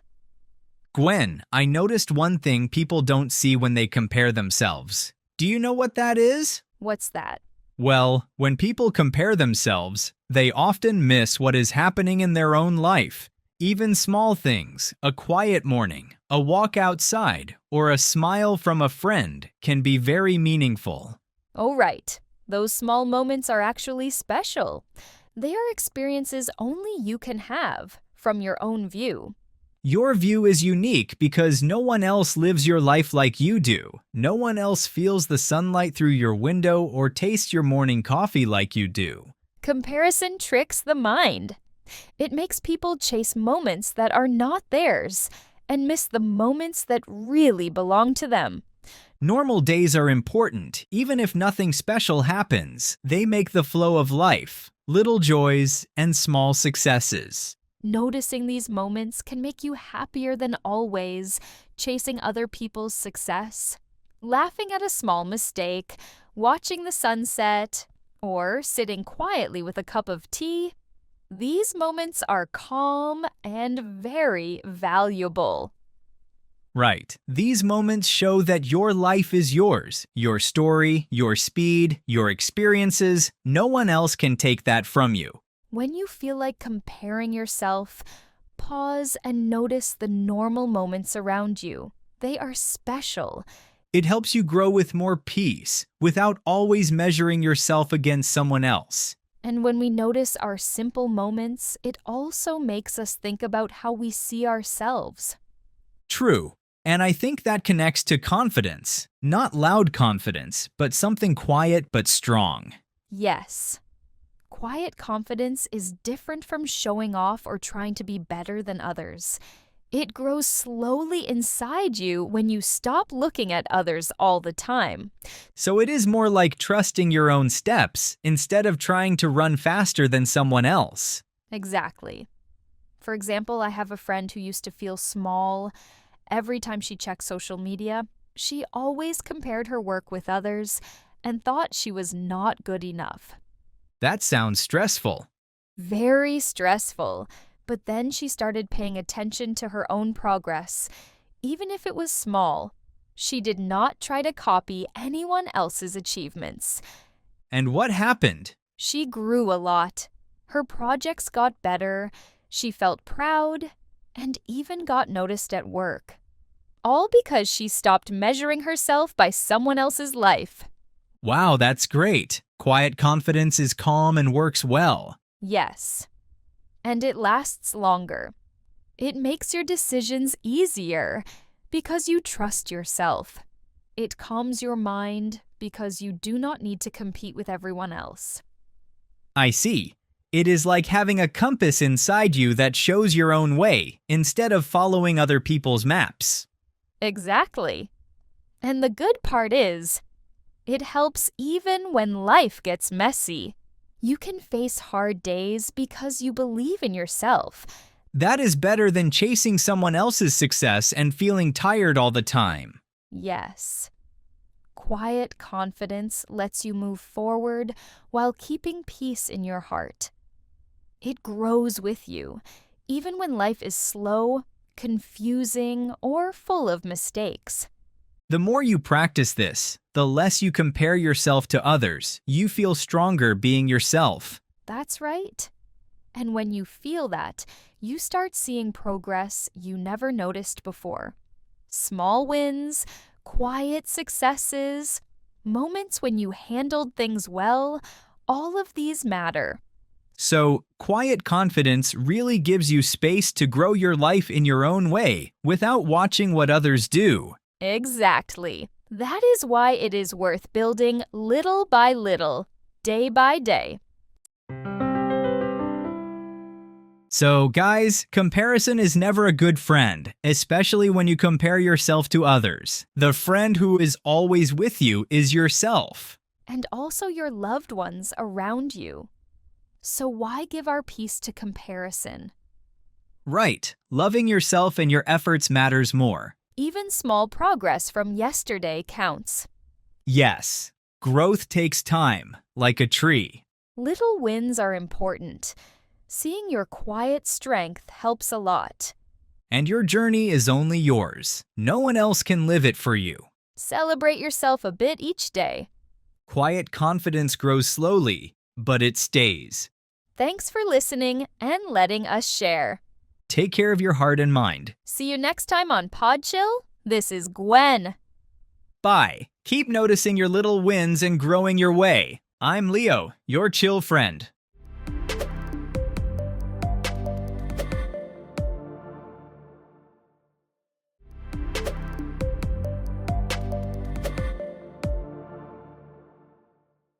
Hey everyone! Welcome back to Podcast and Chill. Hi, lovely people.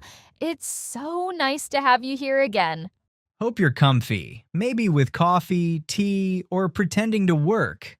Leo, we're supposed to motivate people, not help them avoid work. Well, motivation starts with honesty. But why is it so hard to change even when we want to be better? Like, I make plans, and 3 days later, I'm back to my old self. We've all been there. Everyone wants to grow, but old habits hold us back. That's why today's episode is about becoming your best self, one small step at a time. Sounds interesting. We'll talk about 3 parts: self-awareness, small actions, and lasting growth. And there is a free PDF habit and confidence tracker in the description. Yes, download it and practice with us this week. To begin, it all starts with the foundation, knowing yourself. Yup, because every great change begins with awareness.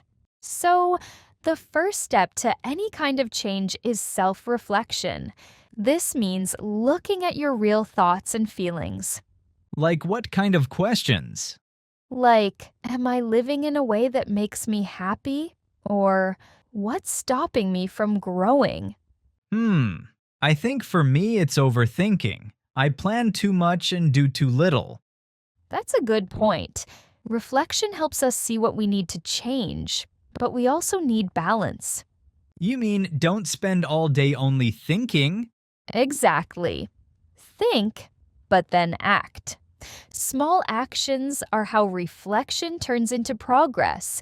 You know, it's like learning English. How so? When I started, I kept asking myself, why am I not improving? But I never practiced speaking. After I noticed that, I started doing it differently. I stopped judging and started practicing every day. Perfect example. Self-awareness helps us see what stops us so we can make better choices and be kind to ourselves. So friends, have you ever stopped to look back at your own thoughts? Leave a comment and share what you've discovered about yourself. We'd love to hear it. Gwen, after thinking about self-reflection, I realized something. Sometimes I'm too hard on myself. That's a good point. Good? Oh, why? Well, many people are hard on themselves without realizing it. And that's why the next step is about mindset. Oh, mindset, like how we look at things, right? Right? Before anything else, we need to build a positive mindset. So, just smile and say, everything's fine? Not really. Being positive doesn't mean pretending everything is perfect. It means focusing on solutions, not only on problems. Ah, so when something goes wrong, instead of saying, this is terrible, I could say, okay, how can I fix it? Exactly. That's a healthy kind of positivity. It's not about ignoring pain. It's about choosing hope. I like that. But what about this thing called growth mindset? I keep hearing it on YouTube. Good question. A growth mindset means believing that you can get better through effort, not just talent. So it's not I'm bad at this, but I'm learning this. Exactly. It's simple but powerful. When you believe you can improve, you actually try more. It reminds me of my friend who's learning English. Oh, what about her? She's really outgoing, but she doesn't talk much in English because she thinks her pronunciation isn't good enough. But after she talked with a teacher who said, your accent shows where you come from, that's something to be proud of, her mindset changed. Now she speaks more freely and enjoys learning again. That's the power of mindset. It helps you deal with stress, face challenges, and even live healthier. Seriously? Healthier? Yes. People with positive and growth mindsets often have lower stress. Wow. So thinking better actually helps us feel better. Exactly, Leo. It all starts in the mind. Okay, I think I'm ready to train my brain. That's the spirit. You know what? Positivity sounds simple, but it actually has two sides. One side helps us grow, but the other can hurt us without us even realizing. Really? You mean like when people try too hard to stay positive? Let me think. It's called toxic positivity, right? Correct. What's the difference between healthy positivity and toxic positivity? Because honestly, I see so many quotes online like good vibes only and be happy no matter what. Yeah, that's a good example. Those phrases sound nice, but sometimes they can be a little fake. Fake? Like pretending to be happy when you're not? So true.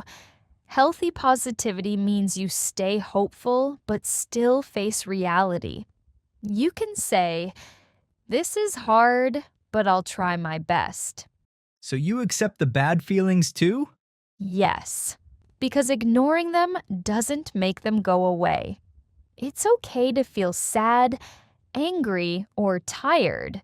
What matters is how you deal with it. And toxic positivity isn't just being happy all the time. It actually has two parts. 2 parts? What do you mean? The first part is avoiding real feelings. People say, everything's fine, even when they feel sad or stressed. They don't let themselves feel the truth. Can you give an example? Sure. Imagine a student who gets a bad grade. Instead of feeling sad or asking why, she just says, "It's okay, I'm fine," and moves on. She hides her real feelings. So she hides what she really feels. Exactly. And the second part is when people say nice things like, "It'll get better," but they don't take action. So one is hiding your feelings and the other is doing nothing to change? Right? Both parts of toxic positivity stop you from growing and really solving the problem. Wow, that's deep. So real positivity means being honest, not pretending. Yes. It's not about being happy all the time. It's about being kind to yourself through all emotions. I love that. I think I'll stop saying I'm fine when I'm actually not. That's already a healthy change. So, we've talked about mindset and reflection. Now it's time for action, right? Right? Because knowing is one thing, but doing is another. By the way, have you ever noticed these two kinds of positivity in your life? Share an example or a moment you faced toxic positivity in the comments, friends. All right, now we'll explore how to plan and take real steps to become the best version of yourself. Okay, so now how do we actually start changing, Gwen? Great question.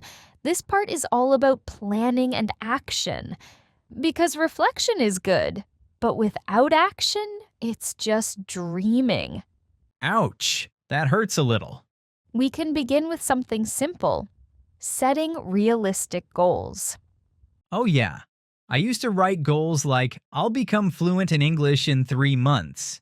Guess what? I gave up in 2 weeks. That's exactly the problem. Many people give up because their goals are too big or not clear.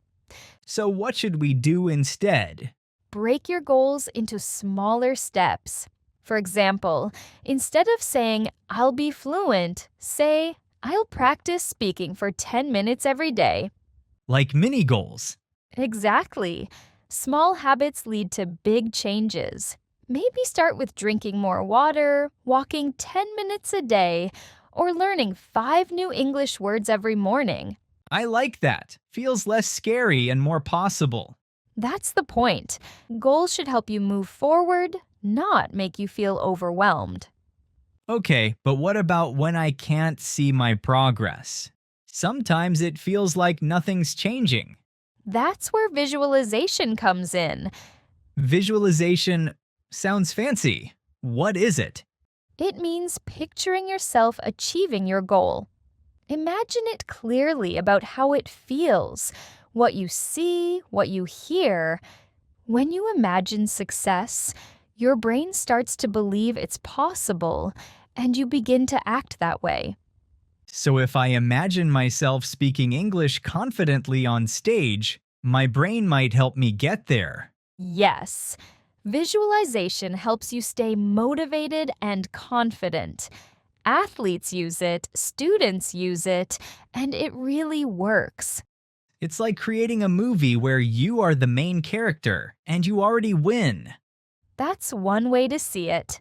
Just remember, imagine it, then take action. One small step every day. Got it. Small goals, clear vision, and daily action. Perfect. And of course, even with a plan, we will face problems like doubts, fears, or maybe failure. I get that. I often doubt myself before I even start doing something. Yeah, that's the fear of failure. It's one of the biggest things that stops people from growing. Honestly, I've seen that happen a lot. One of my classmates tried to start a YouTube channel to practice speaking English. She made one video but deleted it right after saying, "It's not perfect yet." That's so common. We stop before we even start because we're afraid of not being good enough. Yeah. She had great ideas, just not enough confidence. I think many people can relate to that. We often wait until we're perfect before starting, but the truth is that progress only happens when we start, even if it's messy. So it's okay to fail, right? More than okay. Failure is a teacher. It's a natural part of growth. Taking small steps is progress. I like that. My dear friends, next time if you make a mistake, just remember it's part of learning. That's the spirit. What's important isn't perfection, but progress. And sometimes progress doesn't look exciting, like reading one page or saying one English sentence correctly, but it still counts. Exactly.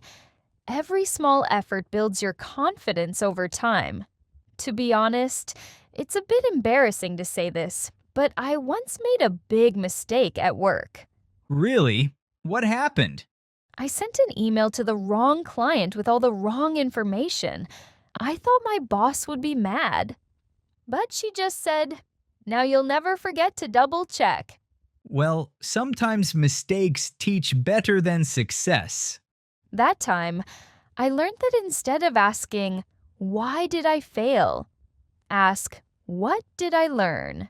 It changes your focus from pain to growth. Yeah. Because when we think about failure that way, it becomes less scary. True. Every challenge teaches us something about patience, discipline, or just being kind to yourself. And sometimes the lesson is simply that we're stronger than we thought. That's right. Challenges teach us and help us grow. They make the journey meaningful. Speaking of journey, I like to think of personal growth like learning a language. You don't become fluent in one day. You keep practicing, learning, and improving for years. Yes, growth is a lifelong process. Becoming your best self isn't a destination, it's a journey that never ends. And the cool part is, you can always learn something new, such as a new skill, a new hobby, or even a new way of thinking. Yes, people who keep learning are usually happier and less stressed. Their minds stay active and open. I've noticed that too. When I learn something small, like cooking a new dish or reading a new book, I feel proud of myself. Exactly. That feeling is growth. So guys, if you're listening right now, maybe ask yourself, what's one new thing you can learn today? It doesn't have to be big, just something. I love that. Growth isn't about speed. It's about direction. Keep moving, even slowly. All right, Gwen, so we've covered reflection, mindset, planning, and growth. But how do we keep that positive energy every day?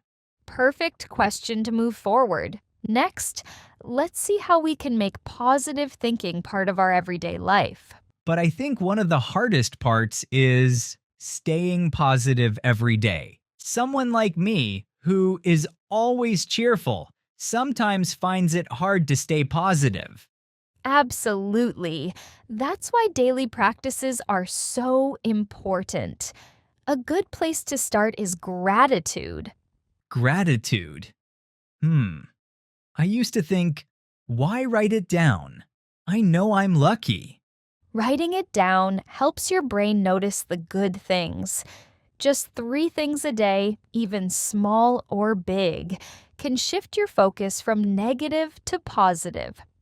I tried it once. I wrote, I'm grateful for my morning coffee, my cat, and my socks. That's perfect. What really matters is the habit. It doesn't have to be special. And honestly, after a week, I felt lighter. Like my mind wasn't stuck on problems all the time. I started noticing little joys, like the sun hitting my window or a funny message from a friend. Exactly. Gratitude helps you see the positive even on hard days. Another thing that really changed my mood was positive self-talk. Yes, that's the next step. The voice in your head can be your biggest friend or your worst enemy. Try changing "I can't" to "I'm trying my best." It can really reduce stress and help you feel more confident.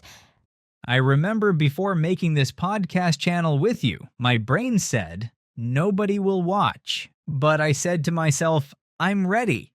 I'll do my best. And yeah, look at us today. We're loved by so many friends. Yup. Our dear friends joined, commented, and even thanked us for sharing. I feel so great. Yeah, that small change in self-talk made a big difference. And it has also helped us stay together until now. Yes. And this also connects to what I'm going to share. Another important practice is paying attention to your environment. Oh, that one hit me hard. My old French study group. They were always complaining, this is too hard. I'll never get it. I noticed I started thinking the same way. That's exactly it. Your environment affects your mindset and energy. Be around people who inspire you, help you, and challenge you to grow. Just like Leo and me now, we're here together to grow, even though sometimes there are small arguments. Yup. I want to share a story. When I joined a new group who practiced speaking daily and supported each other, my English improved so much faster. You are the average of the 5 people you spend the most time with. It's true. Choosing your company wisely makes a real difference. And it's not just about avoiding negativity, it's also about spreading positivity. I started complimenting classmates, smiling more, and even small gestures like helping someone with homework. It actually made me happier too. And here's a bonus. Positive thinking isn't just mental, it has physical benefits too. Wait, so smiling more and thinking positively actually helps my body? Yes. Studies show that people with a positive mindset have lower stress hormones, better sleep, and lower blood pressure. Wow. So all those good vibes really do help me live longer? Exactly. That's amazing. I always thought positivity was just feeling good. Turns out it's actually good for you. So, if we put all these ideas together, gratitude, positive self-talk, choosing the right environment, and sharing positivity, we can make a simple daily routine that helps us grow. I like that. It's fun to do. Small wins every day, like finishing a walk, saying a new English sentence, or seeing something beautiful, all help you improve. Exactly. Consistency matters more than intensity. Small, mindful actions build lasting habits. Okay, so here's my challenge for our listeners this week. Write 3 things you're grateful for each day. Challenge your mind and say, I'm doing my best. And try to spend time with people who make you feel inspired or happy. And don't forget, share your small wins in the comments. Together, we can keep learning and becoming better every day. Wow, Gwen, that was a full journey today. I feel happy and excited just talking about all these ideas. Me too, Leo. I hope our listeners feel the same, ready to try small steps to be their best self. To everyone listening now, thank you for spending time with us. Yes, really. We appreciate that you are here and listening. And remember that little things you do every day make a big difference. Keep practicing gratitude, saying nice things to yourself, and being around positive people. Growth is a journey, not a race. Be kind to yourself and take your time. If you liked today's episode, please like, share, and follow Pod and Chill so you don't miss the next episode. And write a comment or share one small good thing you did this week. We love to hear from you. Until next time, keep relaxing, keep learning, and keep trying to be the best version of yourself. I'm your friend, Gwen. Bye for now. And I'm Leo. See you in the next episode. Bye, everyone!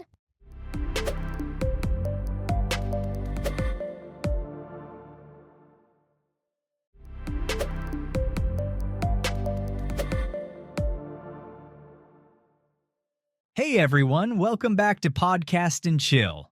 I'm Gwen. And I'm Leo. Today, we're talking about something that controls more of your life than you realize. Your thoughts. Yeah, Jim Rohn once said, "Life doesn't get better by chance. It gets better by change. And that change begins in your mind." So, in this episode, we'll learn how to kill negative thinking and build a stronger mind. Because when you control your thoughts, you control your life. Sounds cool, right? We'll talk about where those thoughts come from, how they hurt you, and how you can handle them. And we also have a free PDF for you. It has the words and exercises from today's episode. You can download it from the link below. All right, Leo.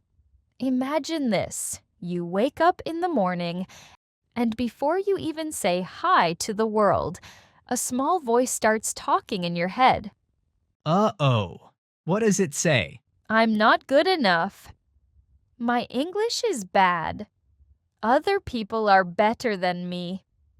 That voice again. It's so small, but it just ruins my whole day sometimes. Can we please turn it off? I wish we could. The scary part is that voice might be small, but it controls a lot of things. How you feel, what you do, and what you think about yourself every day. It really does. So, why do we have thoughts like that? Well, one big reason is comparing yourself to other people. Like you see someone speaking perfect English on YouTube, and suddenly you feel bad about yourself. Oh yeah, or when my friend gets a good job and I'm still lying in bed, scrolling through my phone. See, that's comparing. And it brings something much worse. Fear of failure. You don't want to make mistakes, so you just stop trying. You are so scared that people will laugh at you, even if you just try something small. I have an Italian friend who joined an English group chat. She said everyone wrote perfect messages. She wrote one too, but deleted it. Wrote again, deleted again, and then she just left the group. She left the group? Yeah, she told me she felt so embarrassed. She just left without saying a word. But that's how negative thinking starts. You tell yourself, I can't do it, again and again until you believe it. And once you believe it, you stop trying. You never get the chance to improve. So you fail because you believe you will fail. Correct. The truth is, you don't fail because you're not smart or anything. You just need more time and to trust yourself a little more. Oh, so it's not about being born smart. It's about not giving up. Well, yeah. That negative thinking is like a little liar in your brain. It's small but powerful. It controls your feelings, your actions, and even your confidence. It makes you want to run away from challenges. What happens if we run away? Every time you avoid a challenge, the fear grows a little bigger. But every time you face it, even with a mistake, you become a little stronger. I feel like these negative thoughts don't just make it hard to learn English. They also affect other things, right? That's the scary part. Negative thoughts don't stay in one place. They slowly spread into every part of your life. Everywhere? Like a virus? Yeah, kind of. It's like at work you don't speak up because you're scared, or with your friends, you feel you're not as good as they are. When you're alone, you feel like everyone else is moving and you're stuck. Whoa, I understand that. Those small voices make you doubt yourself. They make you wait. They make you fear to change. The problem isn't life. It's the way we think about life. and we believe it. Okay, we know this voice is bad, but how bad? Like a normal mistake bad or a big problem bad? Think of it like a bad habit. It starts small but slowly controls your life. Oh no. Oh, yes. And this habit causes three big problems. First, it takes your energy. My energy? But I'm not doing anything. I'm just thinking. That's the thing. Your brain is like a phone with too many apps open. It's working all the time, and it gets slow, and the battery keeps going down even when you're not using it. So you are saying my brain is using all my battery by worrying? Yes. You wake up already feeling tired because your mind keeps saying, I'm not good enough, or nothing will get better. Wait, that explains everything. Some days I wake up tired even after 8 hours of sleep. Turns out I wasn't tired from work. I was tired from worry. Right. When your head is full of doubt, your body feels it. You can't focus, you lose interest, everything feels heavy. Man, my brain is a bad roommate. I'm just tired from fighting my own thoughts. You use all your energy to worry, so you have no energy to grow. Then we have the second problem, waiting. I'm sorry, what? Do you know this line, Leo? I'll do it tomorrow. Ah, yes. My favorite line when I'm feeling lazy. I say that almost every day, though. I'll go to the gym tomorrow. I'll send the email tomorrow. I'll change my life tomorrow. And yet, tomorrow never comes. It's like waiting for the perfect weather before going outside. But the perfect moment is not real. Negative thoughts make you believe you're not ready, so you never start. But if I know it's not real, then why do I still wait? Keep saying tomorrow over again and again. Because you're scared to start, scared to fail, scared to look stupid, scared of what people will say. Like, you want to join an English class, but you think, I probably can't do it. So you say tomorrow, then next week, then never.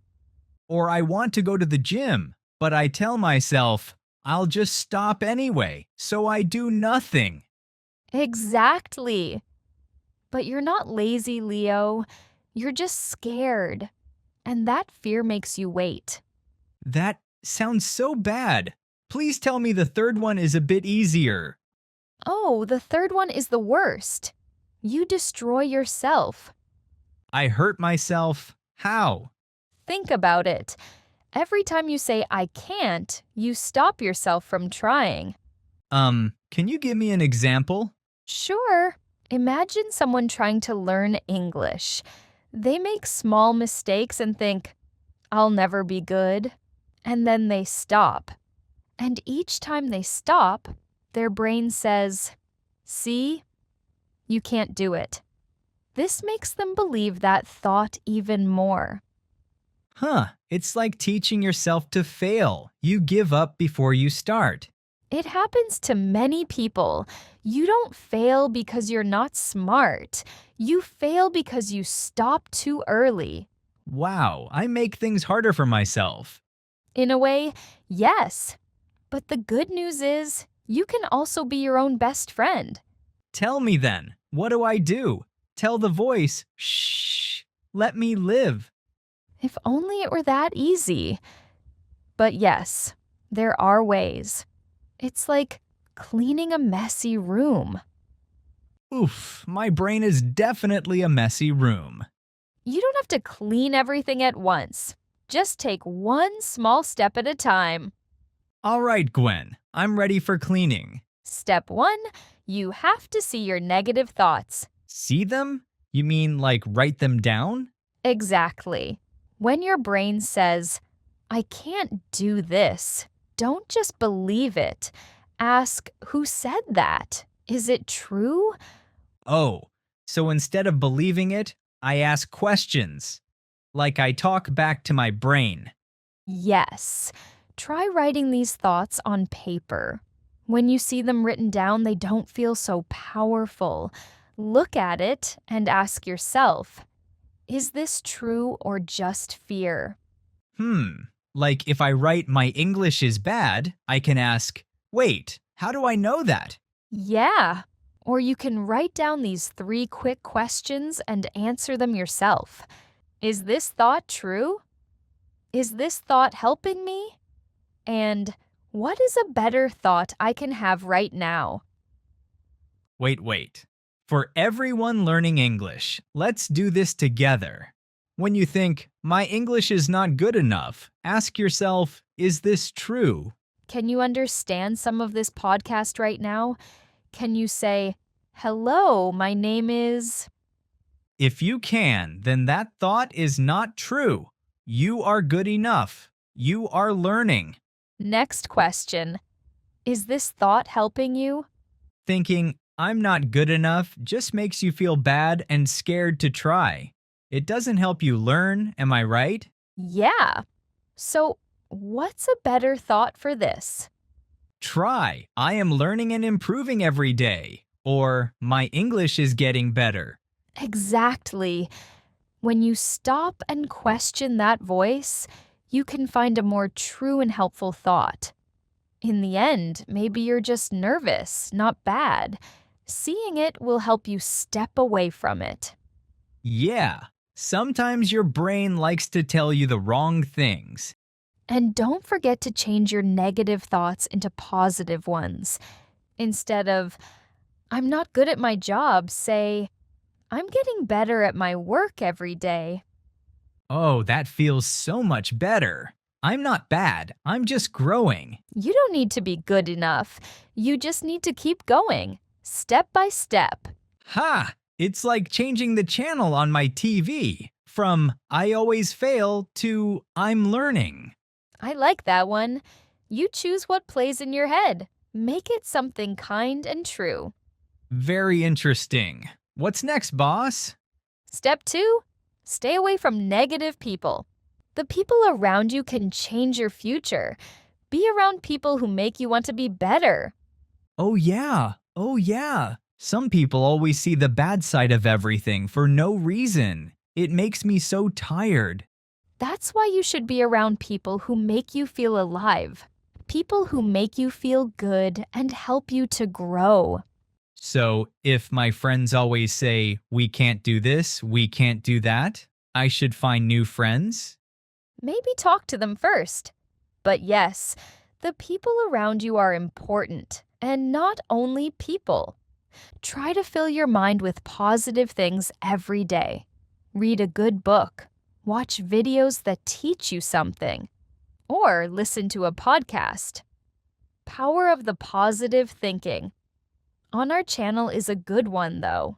Aha, I see what you did there.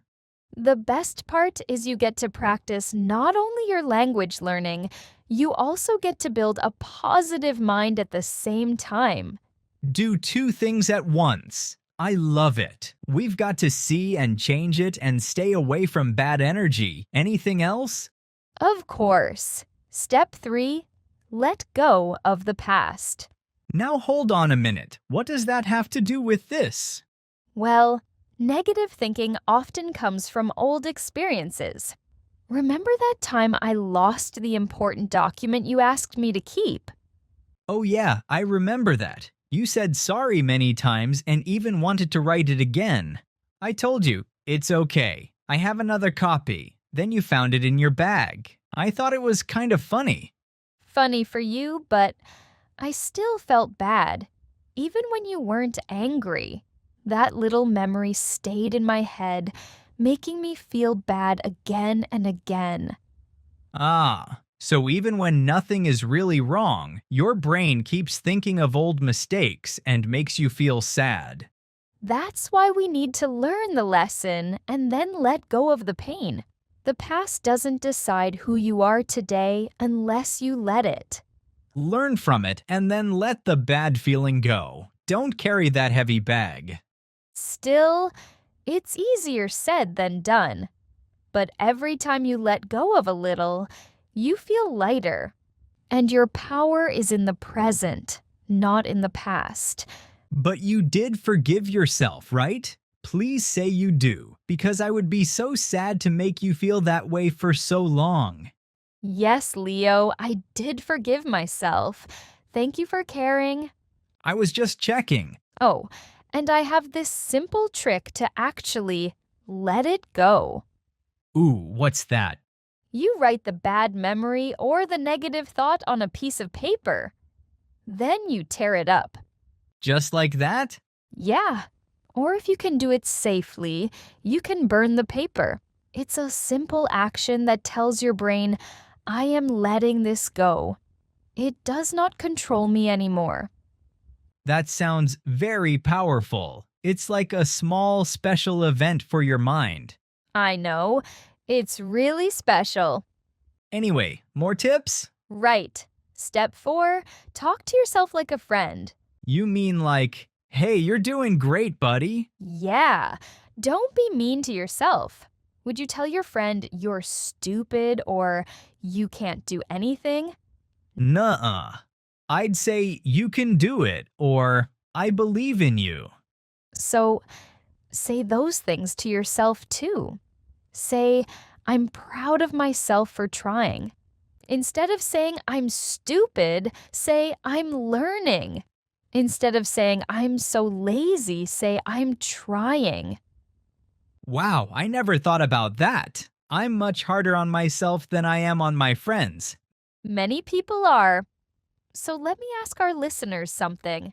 Have you ever said nice things to yourself when you felt down? What did you say? If yes, tell us in the comments. Share one line that helps you feel stronger when you're sad. We want to know. Finally, our last step. Act like the person you want to be. Huh? What does that mean? Well, if you want to be confident, start acting confident now. Don't wait until you feel confident. Oh, so fake it till you make it. More like practice it until you become it. When you think strong, you act strong. When you act strong, you become, well, strong. Your mind listens to you. So speak with belief, not fear. So if you want to be a good English speaker, you should start speaking now, even if you make mistakes. Yes, because making mistakes is part of becoming good. You know, Gwen, all these steps are about thinking, but it makes me realize that action is so important. Sometimes you don't need to think more, you just need to move. Uh-huh. Keep going, Leo. Like even when I feel no energy. If I do one small thing, like clean my desk for 5 minutes, I suddenly feel better. It's like I'm proving to my brain that I can do something. You're right, Leo. It's like you stop the bad thoughts by moving your body. It feels so good, right? Yeah. My mind feels lighter. It's like I'm in control again. That's it. You're taking back control, one small step at a time. Wow. You know, I feel different. My brain is clean, my thoughts are fresh, and my confidence is growing. That's the spirit, Leo. Just remember, your mind won't change in one day. It takes time. So it's okay if I still hear the little negative voice sometimes? Of course. You just don't listen to it. Every time it says, I can't, answer, I will try anyway. Repeat until it sticks. And getting better doesn't need to be perfect. Just be honest with your effort. Hear that, everyone. Let's practice that. Step by step, thought by thought. Good. Now, I want to tell everyone something important. I'm listening. You can't control everything that happens, but you can always control how you think and how you react. Kill negative thoughts, and you'll live with more positive energy every day. Well, that's the end of it. Thank you so much for listening, everyone. Yeah, thank you for spending your time with us. If this helped you, share it with someone who needs it. Maybe your friend who always says, I can't. And don't forget the free PDF. It has all the words and practice from today. Also, tell us what topics you want next. Leave a comment below. We read everything. We really do. Your ideas help us make better episodes. One last thing before we go. Your thoughts create your life. Choose them carefully. This is Podcast and Chill. I'm Gwen. And I'm Leo. See you next time. And remember, Be kind to your mind. bye everyone.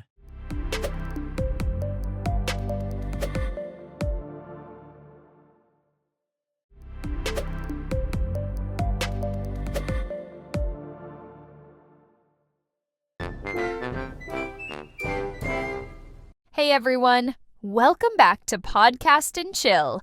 I'm Gwen, and with me, the one and only Leo. Hey, that's me, Leo. How are you, Gwen? I'm great, and I feel like today's topic is going to be really powerful. Oh, really? What is it? Today's quote is, rest when you're finished, not when you're bored. Oh, that sounds serious. Like something a coach would say when you're trying to finish the last 5 minutes of your workout. Don't worry, we're not yelling at you today. We promise to make it fun. Right. This quote is about not giving up too early. Not just in learning English, but also at work, while exercising or doing daily tasks. Yep. We'll share lots of real-life examples to help you understand easily and remember better. All right, so don't skip this video. It's short, fun, and full of interesting lessons for you. Let's get started. Gwen, before we go deep, let's make something clear. What's the difference between tired and done? Good question. Let's start with tired. When you're tired, you just want to rest. You just want to be in your bed, on your pillow, or on your sofa. Everything soft and comfortable sounds perfect for you right now. And your brain says, no more work. I just want Netflix and snacks. Exactly. Tired means your body or your mind wants to stop. You feel sleepy, lazy, or bored. That's right. And done is different. Done means finished. The job is complete, clean, zero, over. It's the moment when you can smile and say, yes, I did it. So now we know what tired means and what done means. They're really different, right? Yeah. When you're tired, you stop in the middle. But when you're done, you stop at the finish line. So remember this. Don't stop just because you want to go to bed. Stop when your bed is clean and you can sleep happily. That will be my new rule for life. I should write that on my wall. Don't stop when you want your bed. Stop when your bed is clean. Please do. You need it. Maybe I do. Anyway, let's look at a simple example. Studying English. Imagine this. You open your English book. You read 1 page. Okay? 2 pages. Okay. 3 pages. And your eyes start to say, bye-bye. It's me, and I know many of you have the same feeling. It happens to everyone, so don't worry. You're not alone. That's so true. Suddenly, the book looks softer than your pillow, and then your brain says, stop, I'm tired. So you close the book and think, I will continue tomorrow. But tomorrow becomes next week. Exactly. So what happens? Tomorrow or next week, you feel tired and sad. You didn't finish, and you feel guilty. But here's the magic part. If you keep going for just 10 more minutes, you can feel tired but proud. Yes, 10 more minutes can change everything. It's not about studying for hours. It's about finishing that small goal. Right. Maybe your goal is too big. Don't say, I will read the whole book tonight. Say, I will read 1 page today. 1 page is easy, and when you finish it, your brain feels happy. It says, wow, I did it. And after that, maybe you'll want to read 1 more page. Small goals bring small wins, and small wins give you big energy. That's why I love this idea. Small steps every day make big English brains. It's true. Little by little, you get better and better. One day you'll look back and say, wow, I can really speak English now. Yes, that's how progress works. Okay, Gwen, now let's talk about something I try to do every week. Exercise. Oh, really? You? Exercising? I thought your favorite sport was sleeping. Hey, that's called recovery training. Okay, imagine this. You plan to walk for 30 minutes. At first you feel great. You walk fast, the music is good, and the sun feels nice. Yeah. After 5 minutes, you're happy. After 10 minutes, you're strong. But at 15 minutes, you see a park bench. Oh no, the enemy appears. And the chair starts calling your name. Come here, Leo. Sit. Relax. You deserve it. Hey, Leo, just sit for 1 minute. Aren't you tired? I'm comfortable. That's so true. And at that moment, my brain says, maybe just a little rest. I think we all know that voice. It's the little lazy voice inside our head. Yeah, but wait, you're tired, not done. There's a big difference. Exactly. So, what can you do? Don't stop. Just slow down a little. Take a deep breath and keep walking. Tell yourself, just 5 more minutes. And after that 5 minutes, say it again. Okay, 5 more. Do it 3 times and suddenly you're done. 30 minutes complete. Yes, and now you can sit. That chair feels like heaven because you earned it. That's the best part. When you finish your walk and finally sit down, it feels like a reward, not a rescue. Right. You're not escaping from work. You're celebrating your effort.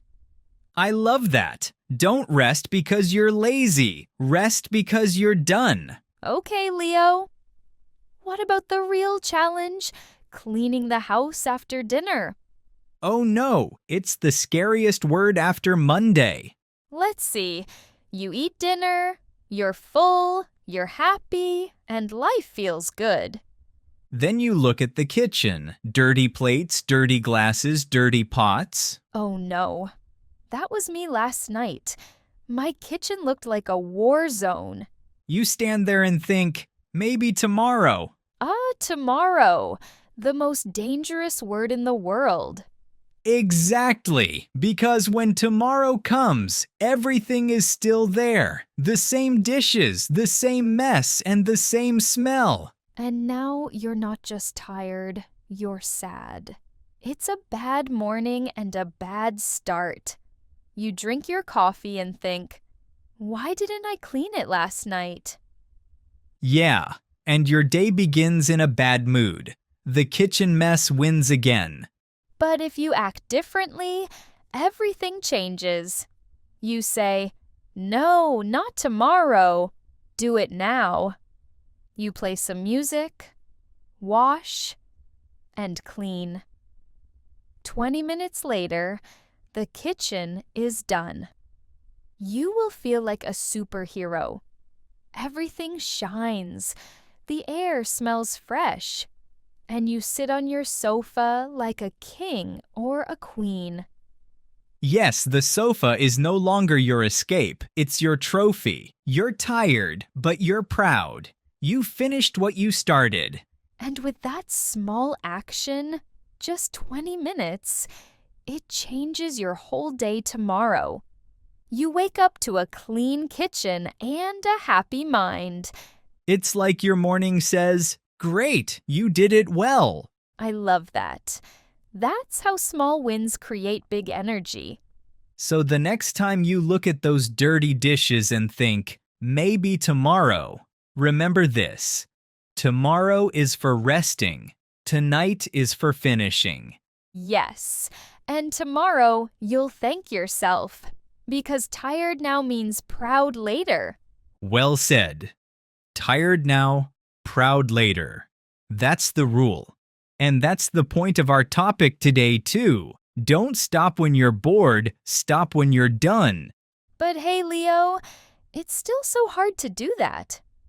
Why do we always want to stop before we finish? Good question. Maybe it's because our brain loves comfort. Think about it. Work is not comfortable, but the sofa is very comfortable, right? Exactly. So your brain says, go to the sofa good, work bad.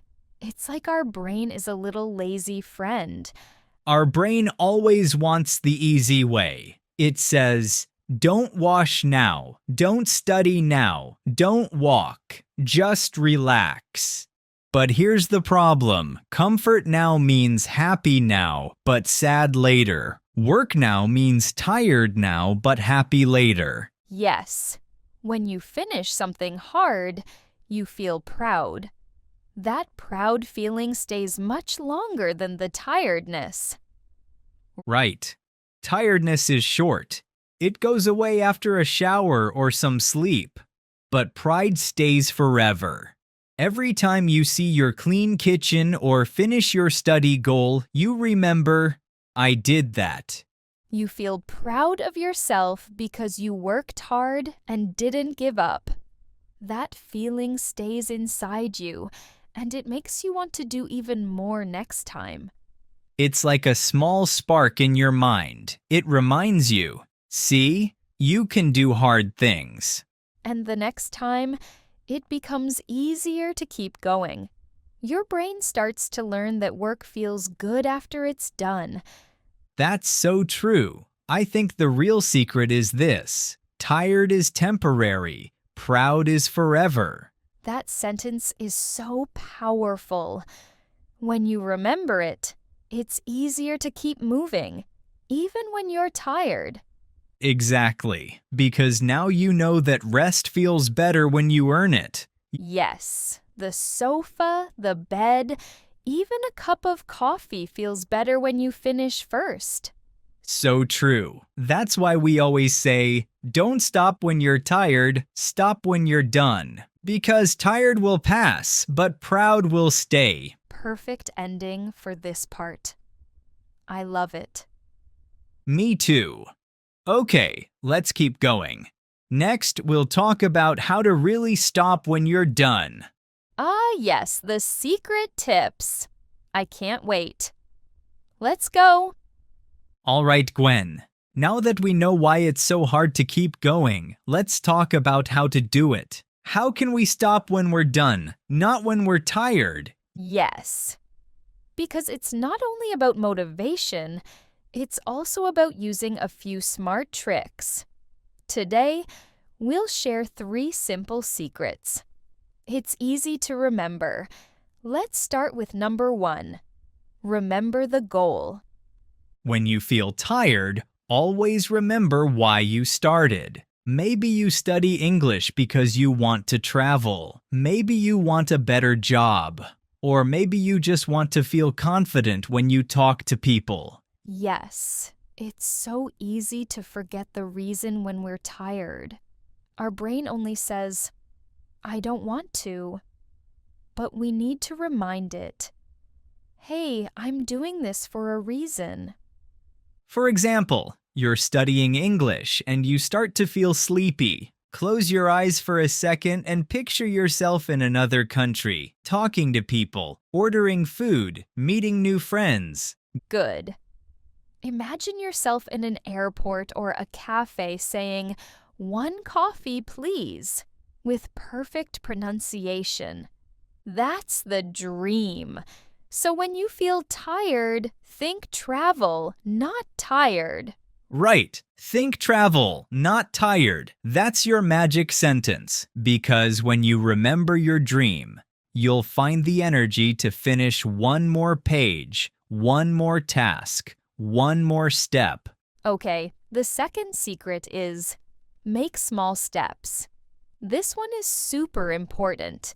Most people make their goals too big, like, I will study for 3 hours, or I will clean the whole house. And after 10 minutes, they feel tired and give up. But when you make your goal smaller, you can actually finish it. Exactly. Start small. Say, I will study for 10 minutes, or I will learn 5 new words. It sounds simple, but that's the secret. When you finish small goals, you feel proud and confident. And when you feel proud, you want to do more. That's how motivation grows, not from pressure, but from small wins. Yes, small steps may look small, but they are very powerful. Don't ignore them. Big results always come from many tiny actions.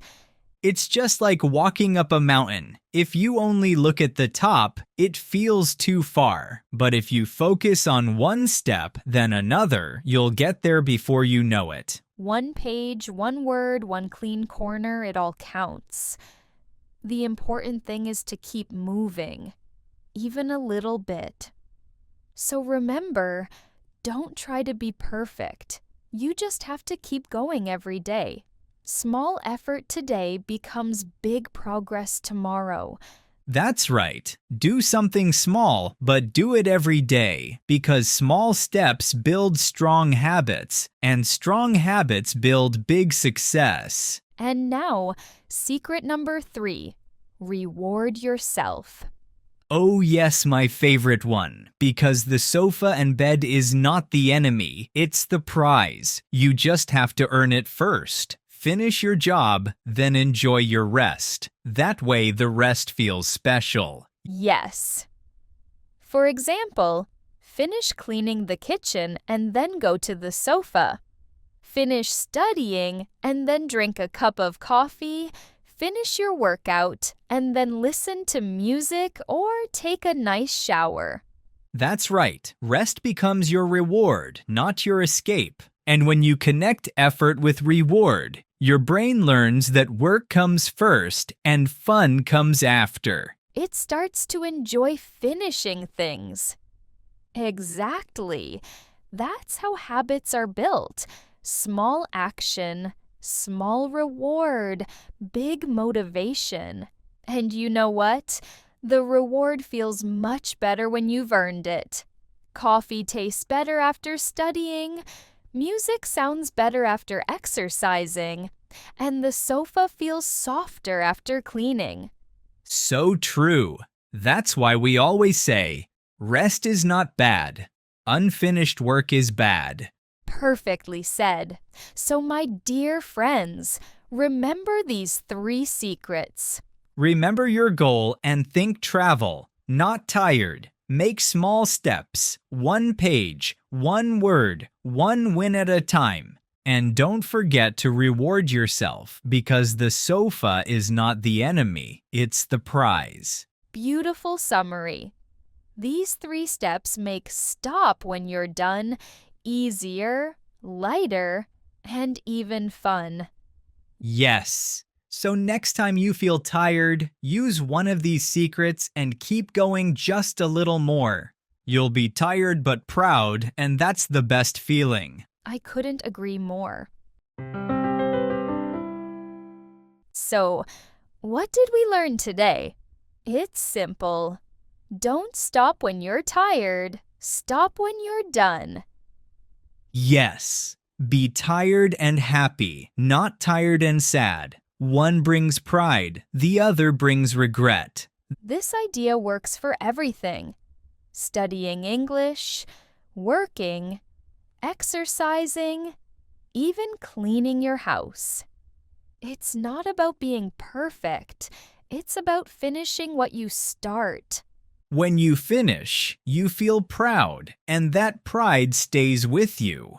Tiredness goes away, but the I did it feeling lasts. So remember, when things get hard, take a deep breath, smile, and say, just one more step. Success doesn't come from big moments, it comes from many small finishes. Right. Work now, relax later, because rest feels better after victory. Beautifully said, Gwen. That's the tired but proud way to live. And that's it for today's episode of Podcast and Chill. Thank you so much for listening.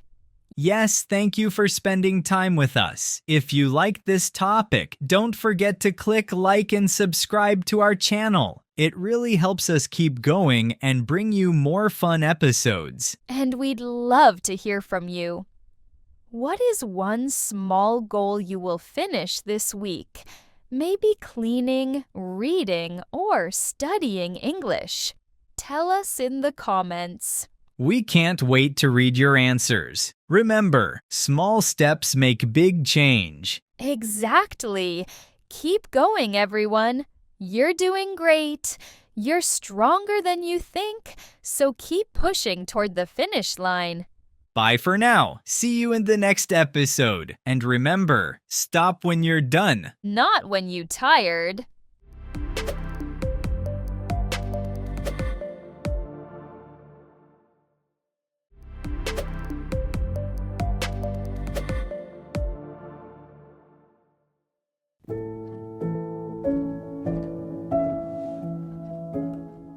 Have you ever had a day when nothing makes sense?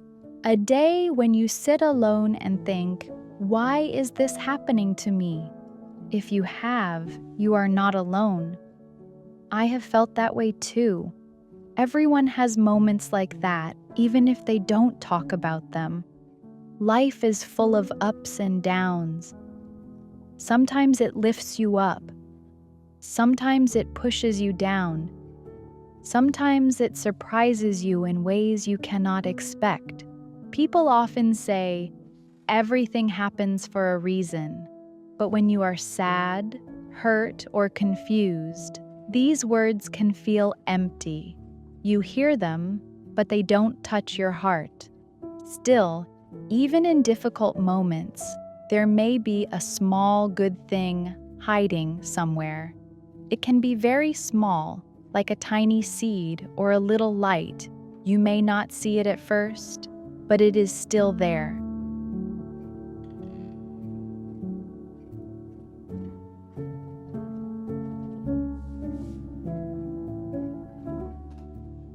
Finding the good does not mean pretending that everything is fine. It means taking a slow breath and asking yourself, is there something I can learn from this? Is there something good that might grow from this? This is not easy. Life does not always go as planned. In fact, sometimes life behaves in a funny way. It feels almost like Murphy's Law is following us. Anything that can go wrong will go wrong. Have you felt that before? You wake up late, you spill your drink, you miss a bus, your phone battery dies, your plans fall apart, and you feel like the universe is playing a joke on you.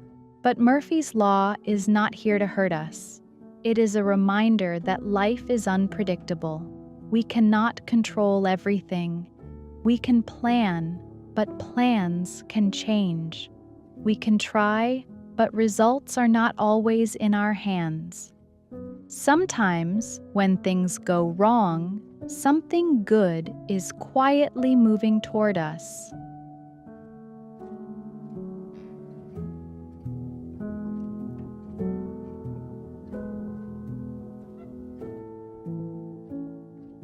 Let me tell you a story about my friend Cassie. She planned a weekend trip to a beautiful beach town. She wanted to relax, enjoy the sun, and listen to the waves. She waited for this trip for many weeks. She woke up early, packed her bags, and felt excited. But when she arrived at the port, she learned that a big storm was coming. All ferry trips were canceled. There was nothing she could do. Her dream weekend disappeared in one moment. She felt sad and frustrated. She thought, "Why today? Why now?" But with nowhere to go, she walked around the town and found a small bookstore. She entered it just to pass the time. Inside, she saw something special. On a low shelf, covered in dust, was a first edition copy of her favorite childhood book, a book she had been searching for years. She picked it up, and her eyes filled with joy. Her ruined plan brought her a beautiful gift, a moment she still remembers today, a moment she would never have had if the storm had not canceled her trip.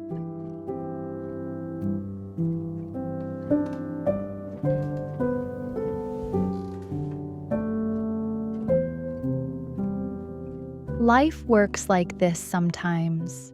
We focus so much on the destination that we forget to look around. We forget that unexpected moments can bring unexpected happiness. Life is like an old, gentle teacher. It teaches us through events, through surprises, and through quiet moments. Some lessons come softly, others come strongly, but every lesson carries meaning. Listening to these lessons does not mean ignoring your feelings. It's okay to feel sad. It's okay to feel angry. It's okay to feel lost. Your emotions are real. Your feelings matter. But when you are ready, you can also ask, what is life trying to teach me? What can I learn from this moment? A setback might be showing you a new direction. A loss might be teaching you to appreciate the people you have. A breakup might be helping you learn more about yourself. A mistake might be guiding you toward growth. Life changes like the weather. There are sunny days and there are stormy nights. Not every day is easy. Not every night is peaceful. And during hard days, one thing can help you feel a little lighter: gratitude.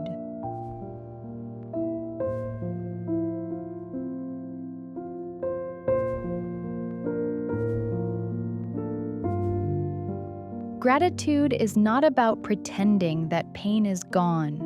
Gratitude is about noticing one small good thing, even when everything feels hard. Think about your body when you get injured. Your body slowly heals. It builds new tissue. It becomes stronger. Your heart heals the same way. It needs time. It needs care. And gratitude becomes the gentle medicine that supports your healing. When you feel upset or tired, try this simple step. Look for one thing you can be grateful for. Just one. It can be very small. A warm drink, a soft blanket, a message from a friend, the sound of rain, a quiet moment to sit and breathe.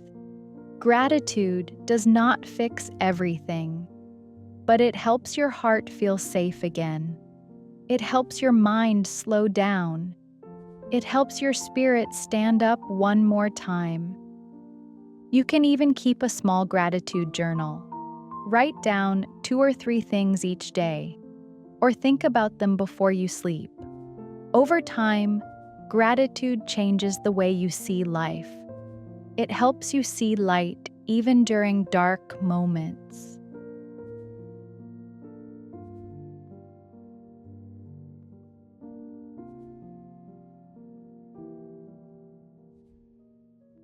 But there is something else, something deeper, that helps us live with peace. Acceptance. Acceptance is not giving up. Acceptance is not saying, "This is perfect." Acceptance is facing life as it is. It is letting go of the need to control everything. It is trusting that some things are beyond your power. There are moments when, no matter how hard you try, the answer is still no. There are times when you cannot fix something. There are days when you cannot change the situation around you. And that is okay. It does not make you weak. It makes you human. Acceptance means taking a slow breath and saying, "This is what I cannot change, but I can choose how I move forward." Acceptance teaches us humility. It teaches us patience. It teaches us to open our hearts. When we accept what we cannot control, we free ourselves from heavy worry. We free ourselves from regret. We free ourselves from fear. Acceptance gives us space to grow, space to heal, space to move. And when we combine acceptance with gratitude, something beautiful happens. We begin to find peace. Even without perfect answers, we begin to trust life, even when we don't understand everything. We begin to see meaning, even in small moments. Life will not always go according to plan. Sometimes it will follow Murphy's Law. Sometimes it will break your expectations. Sometimes it will test your patience. But life can also surprise you. It can give you something better than what you planned. It can lead you somewhere new. It can show you who you really are. So take a deep breath. Walk slowly and trust your journey. You are stronger than you think. You are learning every day. And even in difficult times, there is something good waiting for you. Something small, something gentle, something real.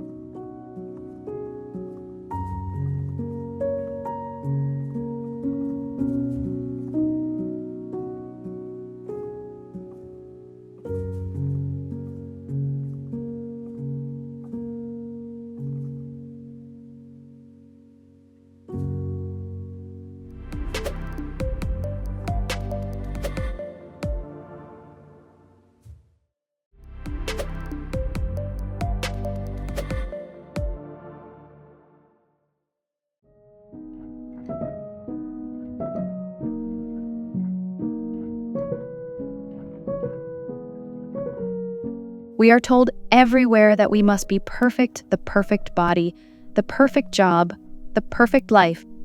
But perfection is not real, and trying to be perfect can make us worried and unhappy.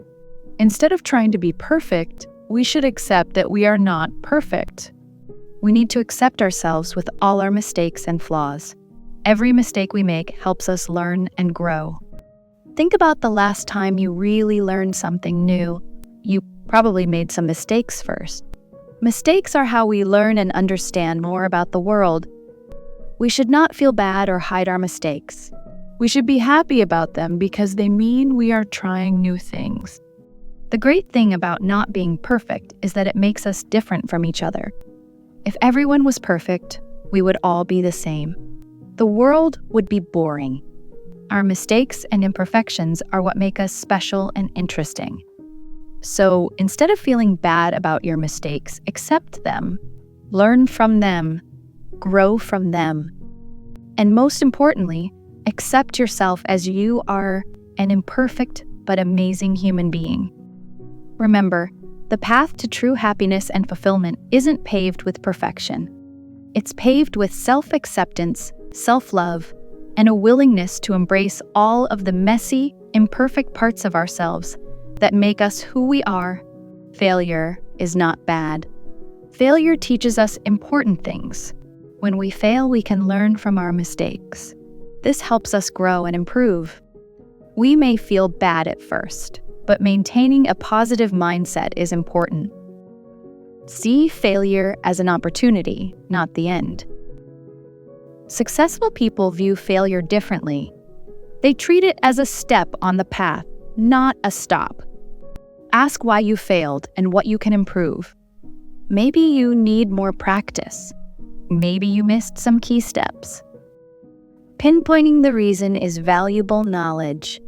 Once you understand the cause, make a plan to fix it. Set concrete goals for areas to work on. Take it step by step, checking your progress. Failing can expose weaknesses you didn't know about before. This self-awareness is a gift. You can't address a weakness until you identify it. Finally, celebrate small wins along the way. Applaud yourself for applying lessons from past failures. This positive reinforcement boosts confidence and motivation.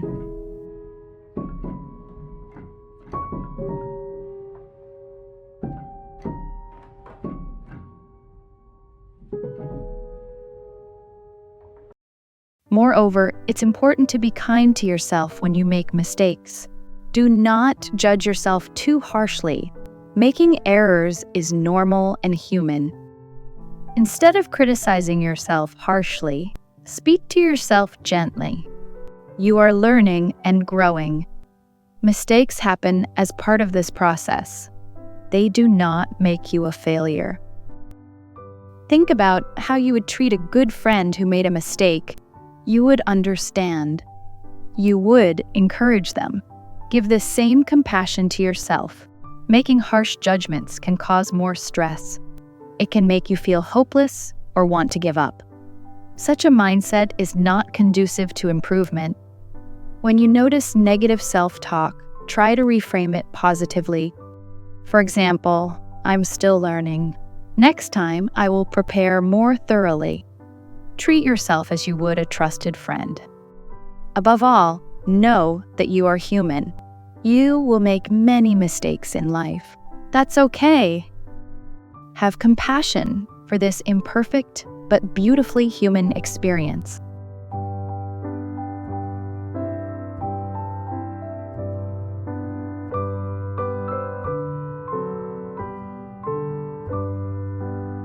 Sometimes we cannot fix things alone.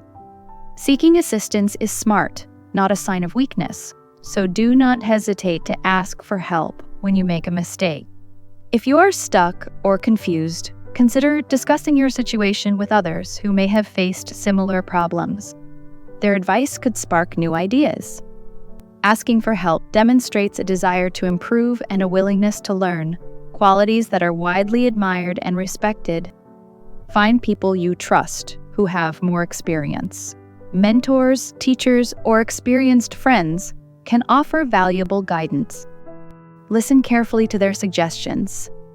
When asking for help, clearly describe your mistake and provide all relevant details to ensure others fully understand the situation.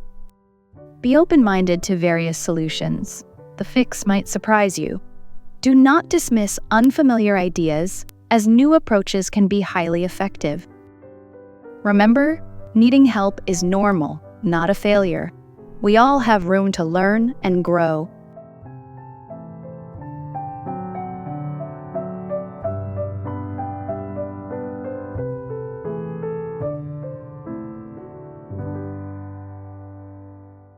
After a mistake, it's important not to dwell on the past excessively.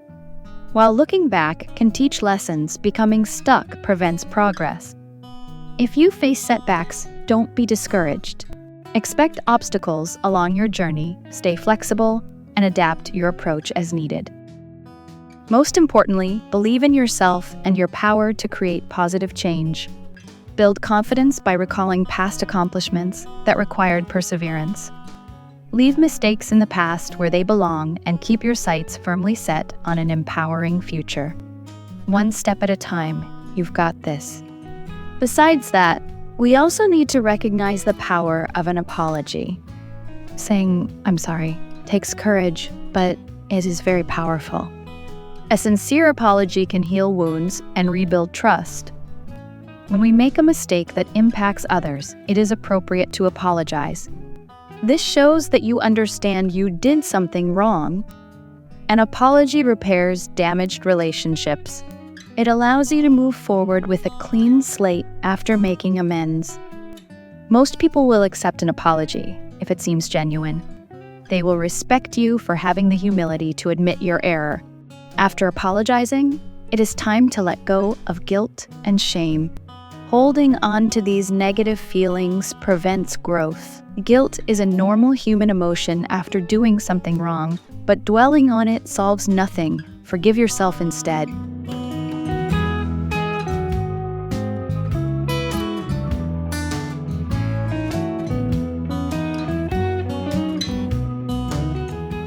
Forgiveness is an important part of moving forward after mistakes. It helps heal pain and prevents carrying unnecessary burdens. First, you must forgive yourself. Be as compassionate with yourself as you would be with a friend. Holding on to self-blame creates negativity that weighs you down. Make amends if possible, but then choose to let go of guilt. Forgive yourself for past errors, allowing you to focus positively on the present. Additionally, strive to understand the person's perspective, even if you disagree with their actions. Consider whether they deserve a second chance. Forgiveness does not mean accepting or excusing bad behavior. It involves releasing the heavy emotional toll of resentment, thereby freeing you energetically.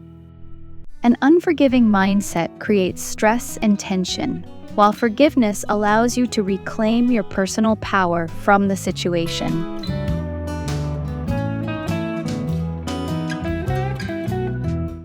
No one is perfect. Everyone faces challenges and setbacks in life. The key is how you respond when things go wrong. That's called resilience. It means having the strength to get back up after falling down, an important quality for overcoming mistakes. Resilient people view mistakes not as failures, but as lessons to learn from. With this mindset, errors become opportunities for growth. When you encounter disappointments, allow yourself to feel the emotions, but then refocus by making a plan to try again. Break your goal into smaller steps. Tackle it piece by piece with patience and determination. Persistent action is the path forward. Ask for support when you need it. Having others to lean on can renew motivation and perspective during tough times. Most importantly, believe in your abilities. Recall past challenges you overcame through resilience. This boosts confidence in your capacity. With each obstacle you overcome, you build perseverance. Like exercise, overcoming obstacles strengthens your resilience. Use positive words to encourage yourself and others who are working through mistakes. Criticism fosters more negativity, while reinforcement inspires progress. After a setback, do not judge harshly. Instead, acknowledge the effort made despite the error. For example, say, "I'm proud you tried your best." Celebrate small wins along the journey, no matter how tiny. Recognizing micro-victories reinforces that you're heading in the right direction.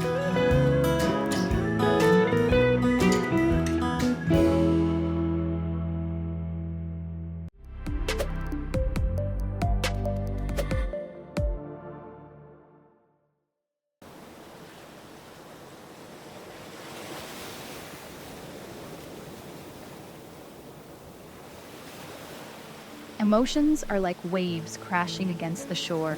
They come and go, sometimes gently, sometimes fiercely. When you go through a breakup, it's entirely normal to feel a range of emotions, from sadness to anger. Some days, you may feel relatively okay, while others, the pain may feel overwhelming. When you go out, you might accidentally pass by a cafe where you once were with that person, but the feelings are no longer as happy as before. The scenery remains the same, only your relationship has changed. When you go home to rest, watching romantic movies no longer brings you happiness. When you work, your mind may feel both overloaded and empty. Overloaded with too many things to think about and remember after a breakup, and empty because you are unsure where to start. It's important not to let these emotions overwhelm your daily lives. While feeling sad or angry is natural, it's essential to maintain balance and not let these emotions take over. The first step in the healing process is to accept these emotions, allowing yourself to fully experience them without judgment. By acknowledging and dealing with your feelings, you start to release their grip on you.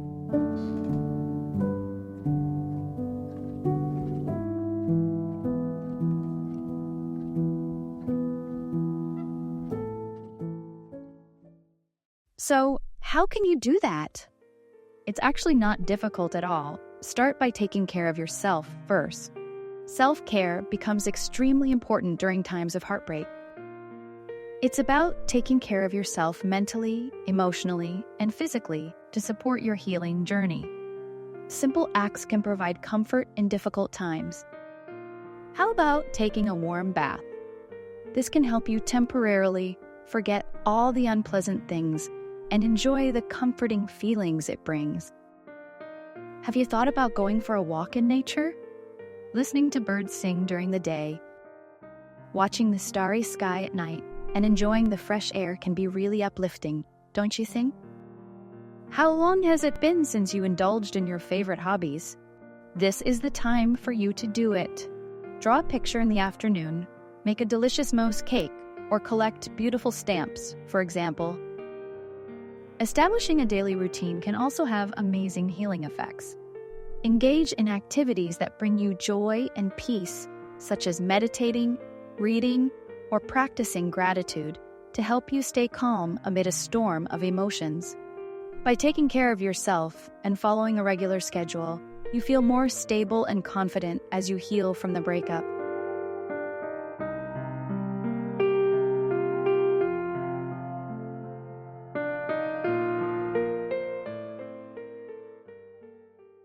As you focus on healing yourself, it's essential to rediscover connections that bring you joy and support. Reconnecting with yourself means exploring your interests, passions, and goals outside of the relationship. It's a chance to start enjoying old hobbies again or find new ones, which helps you feel like yourself and gives you a sense of purpose. Finding support from friends, family, or professional counselors can also be helpful. How about going out to play sports with friends, like table tennis? You can channel all your negative energy into your tennis shots, which can help clear your mind of troubling thoughts. Plus, it's a great way to improve your health instead of staying indoors. This is also a great opportunity to connect with close friends. You can confide in them about your experiences, or if you're not ready, just talk about everyday things. Paying more attention to other small details around you will help you find more interesting aspects in life. How long has it been since you've had a comfortable, close conversation with your family members? Perhaps your busy work and personal life have made it difficult to share these little details. Take this opportunity to speak to them sincerely. Don't hesitate to express that you're tired and in need of emotional support. Sharing your experiences and feelings with trusted individuals helps you feel seen and supported, reminding you that you are not alone in this journey. Whether it's through a heartfelt conversation or seeking professional guidance, reaching out for support can provide invaluable comfort and encouragement.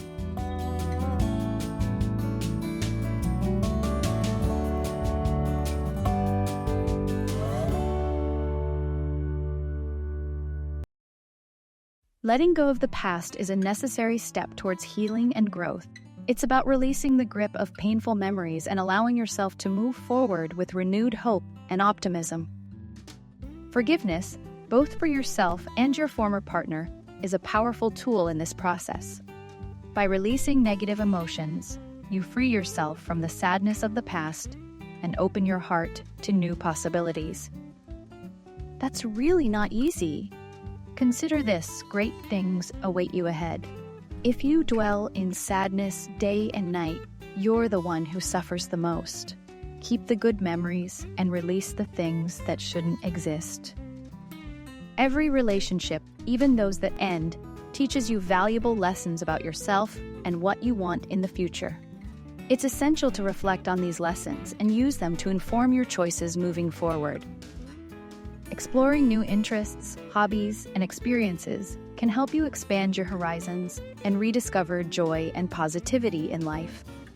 As you prepare for future relationships, it's crucial to approach them with an open heart and mind. While the pain of a breakup may linger, it doesn't define your capacity for love and connection. There will be times when you think you don't deserve to be loved or think you can't open your heart to anyone. Love is limitless, but it must be at the right time. Don't miss the opportunity to love and be loved by others because of a temporary loss of confidence or feelings of discouragement. By taking the time to heal and grow, you ensure that you're ready to welcome new opportunities for love and happiness when the time is right. You may have lost a past love, but that doesn't mean you've lost the chance for love entirely. Love yourself and open your heart to precious people around you. You deserve to love and be loved.